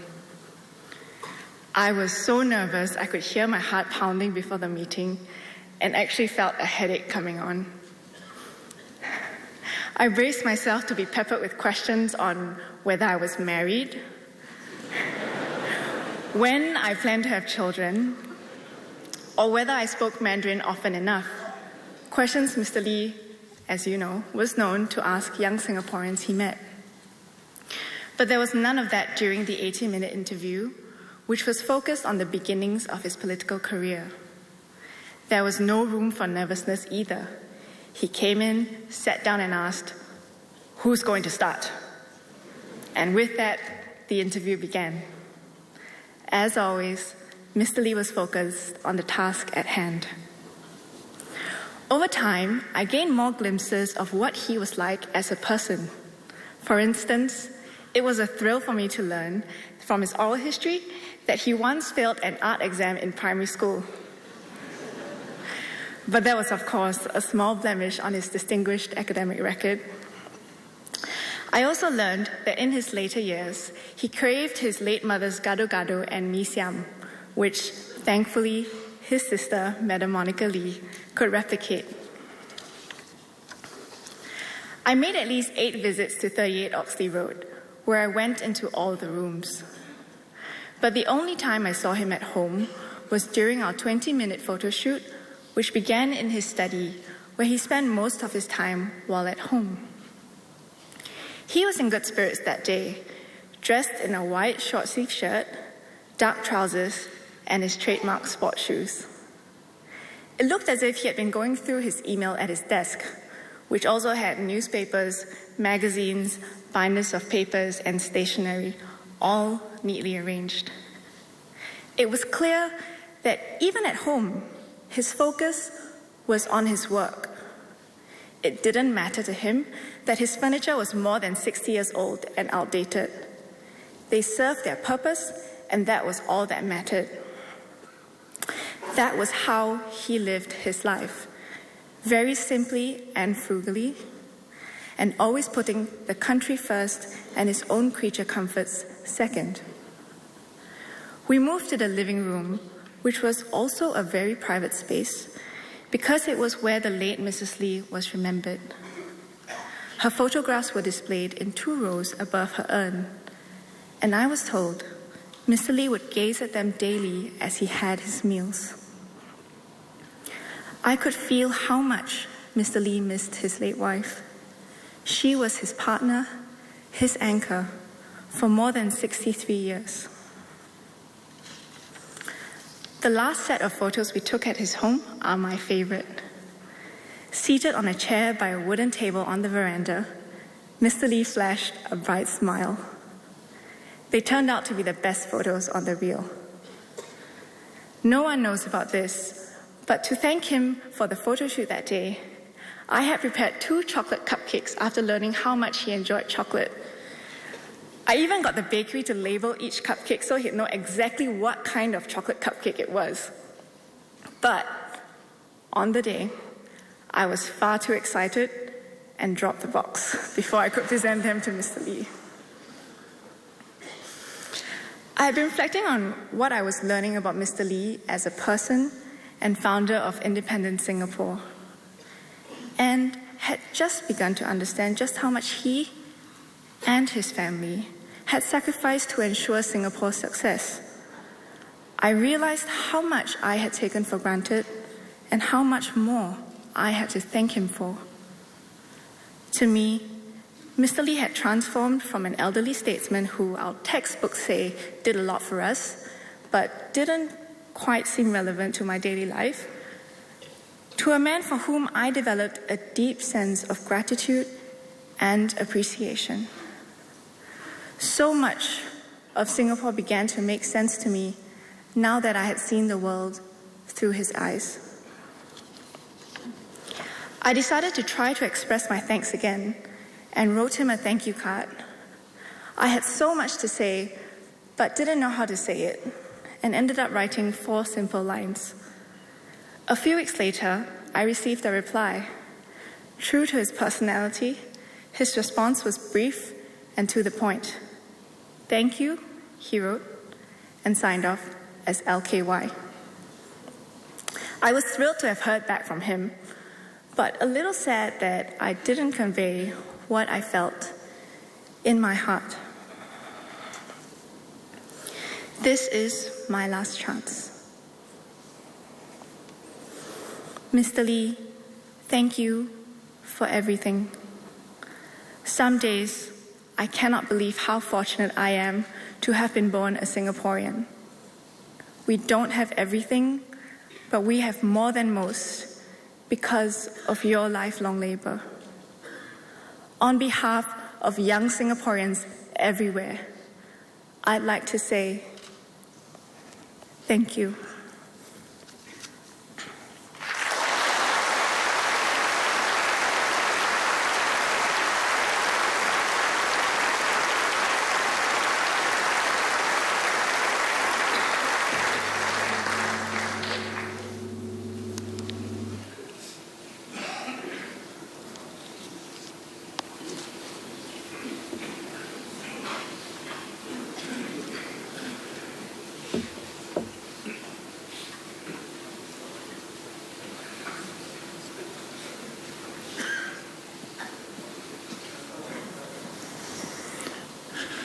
Mr. Lee Hsien Yang will now deliver his eulogy for the family.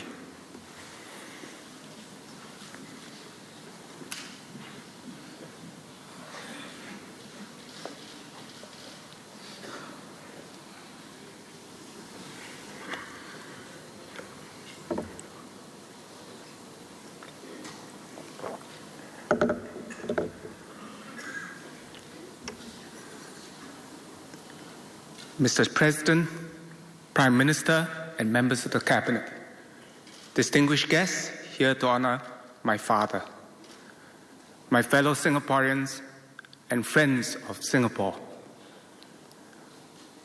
Singapore has lost the father to our nation. For my family, we have lost our beloved father and grandfather. We are bereft. I was born in 1957 And for as long as I can remember, Papa was a public figure. As a child, I was only vaguely aware that my father was an orang besar, or VIP in Malay.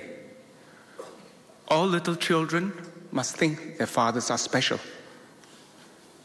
I do not remember when it dawned on me that he was not just my own special father and not just an ordinary orang besar. He was an extraordinary orang besar. Papa was immersed in his work for much of my childhood. In September 1998, he gave Fern and me our copy of his book, The Singapore Story. In it, he penned a note with a tinge of regret to Young and Fern while I was running around as I described in this book. You grew up while I was running around as I described in this book. Perhaps in different circumstances, he would have been a very successful businessman or an entrepreneur, but he chose to dedicate his life and to serve the people of Singapore and to build a better future for all. He wanted to ensure his 3 children had a normal childhood. He didn't want us to grow up with a sense of privilege and entitlement.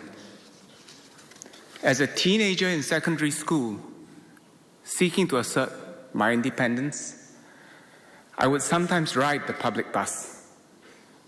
Papa did not object, and my poor security officer had to follow me around the buses.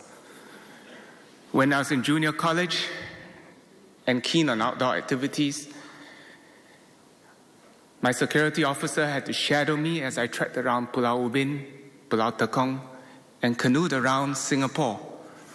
But Papa's principles ensured that I had as normal a childhood as possible. And although I think I put out the security detail often, family holidays were happy occasions. We were able to see more of Papa. We didn't go anywhere far away, posh, or exotic.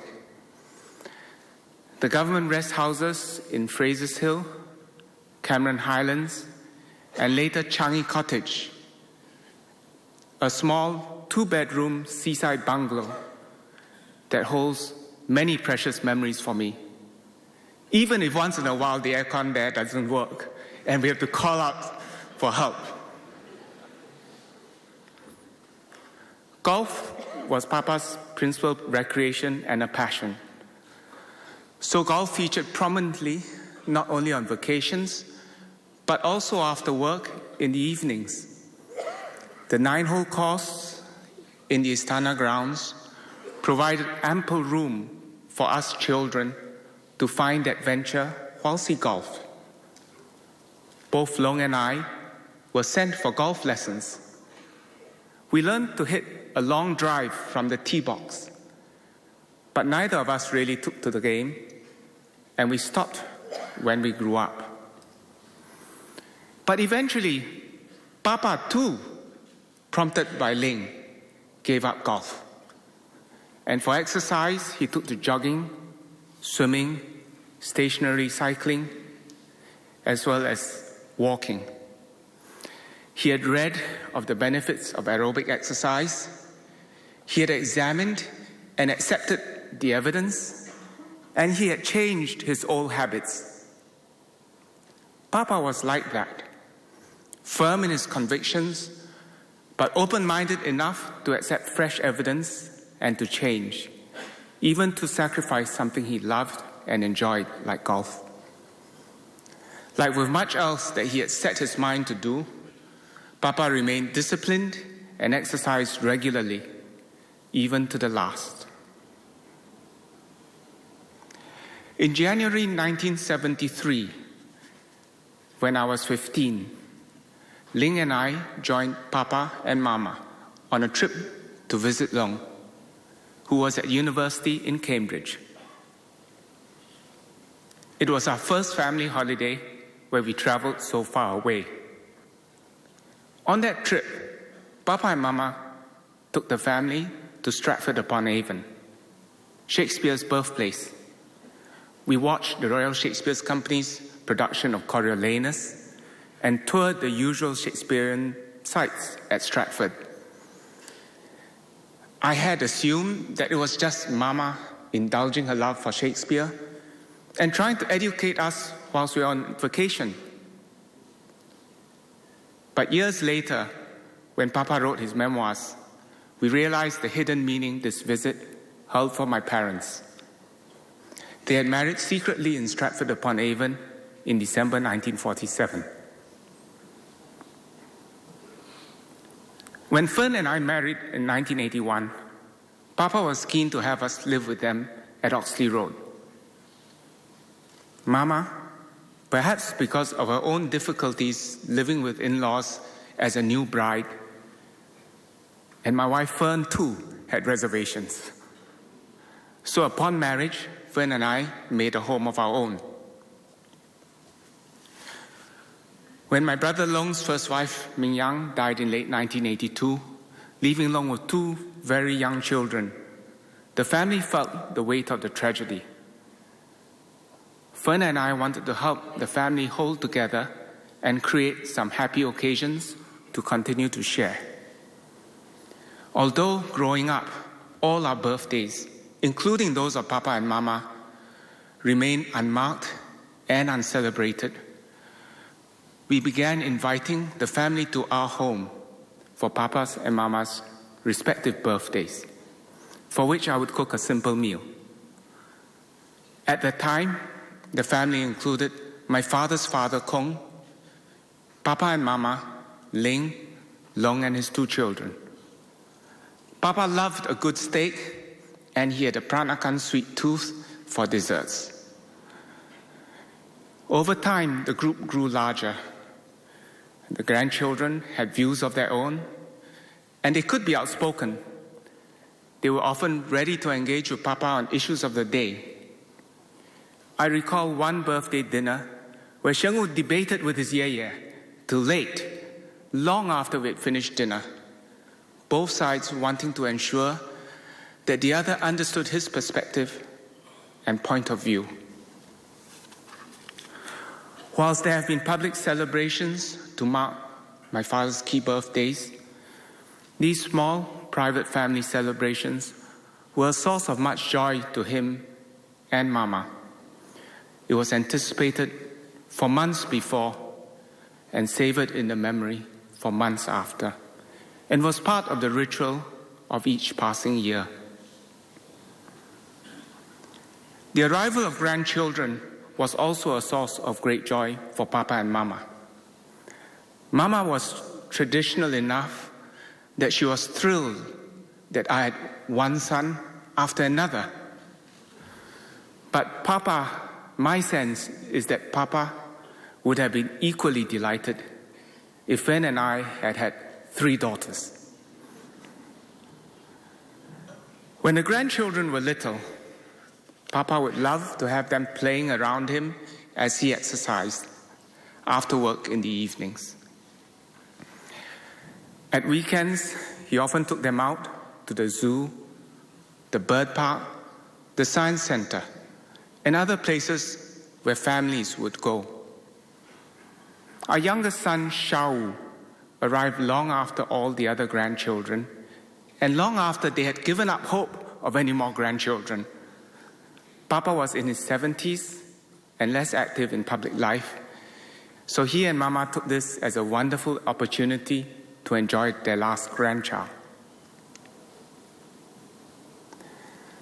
Many know how privileged Singaporeans are to have benefited from my father's contributions to building our nation. I know that growing up as his son, I've also been privileged to have witnessed what it means to be a good man, a good husband, a good father, and grandfather. To Singapore and Singaporeans, Papa was at various times PM, SM, MM. But whatever his office, he was actually always LKY.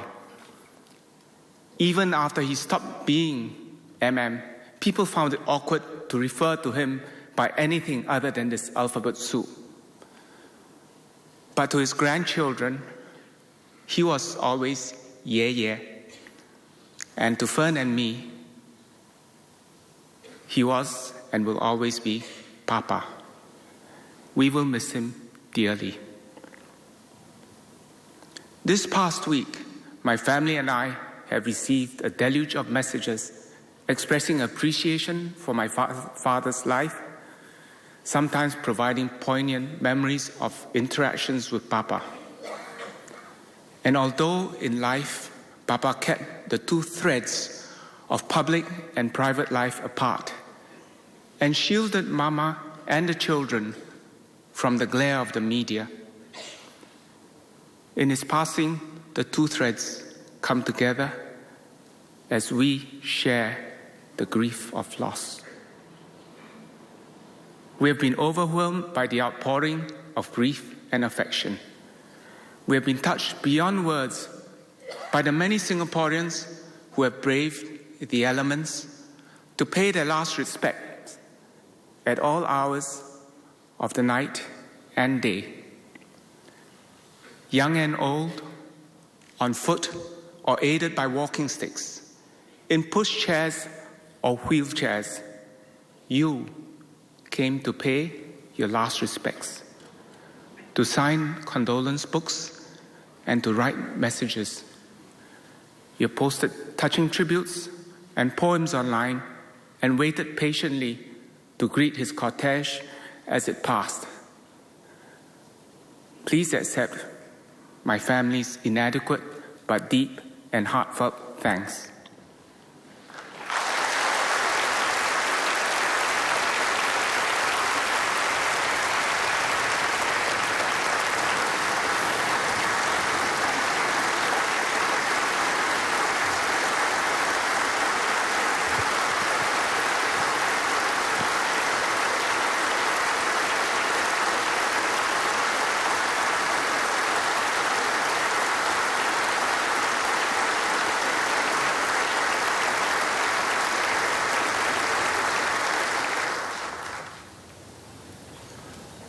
We know our loss is your loss too, and that the loss is deep and keenly felt.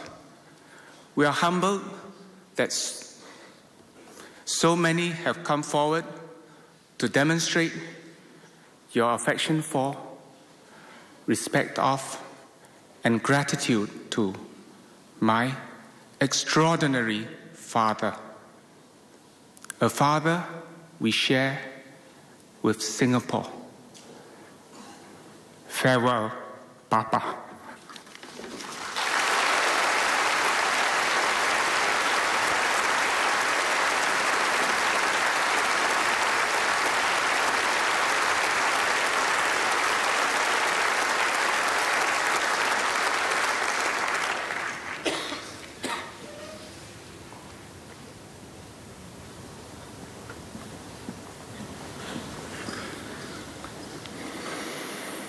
The Prime Minister will now lay a wreath on behalf of the family.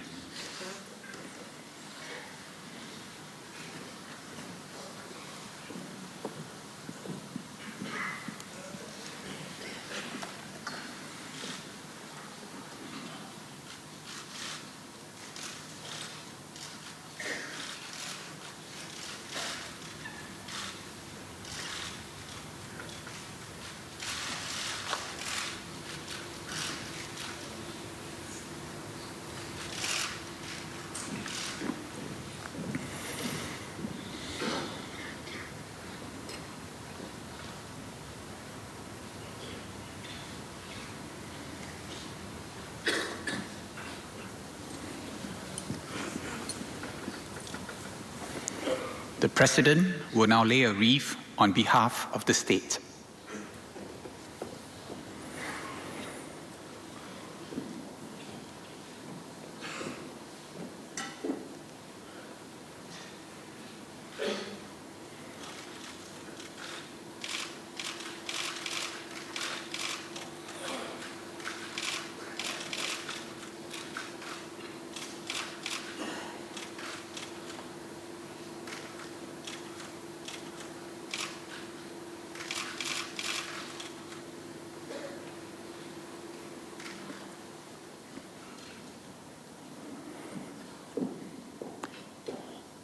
Ladies and gentlemen, please rise for the last post, followed by the observance of a minute of silence to pay our last respect to the late Mr. Lee Kuan Yew.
We'll now recite the national pledge together. We, the citizens of Singapore, pledge ourselves as one united people, regardless of race, language, or religion, to build a democratic society based on justice and equality, so as to achieve happiness, prosperity, and progress for our nation.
please be seated.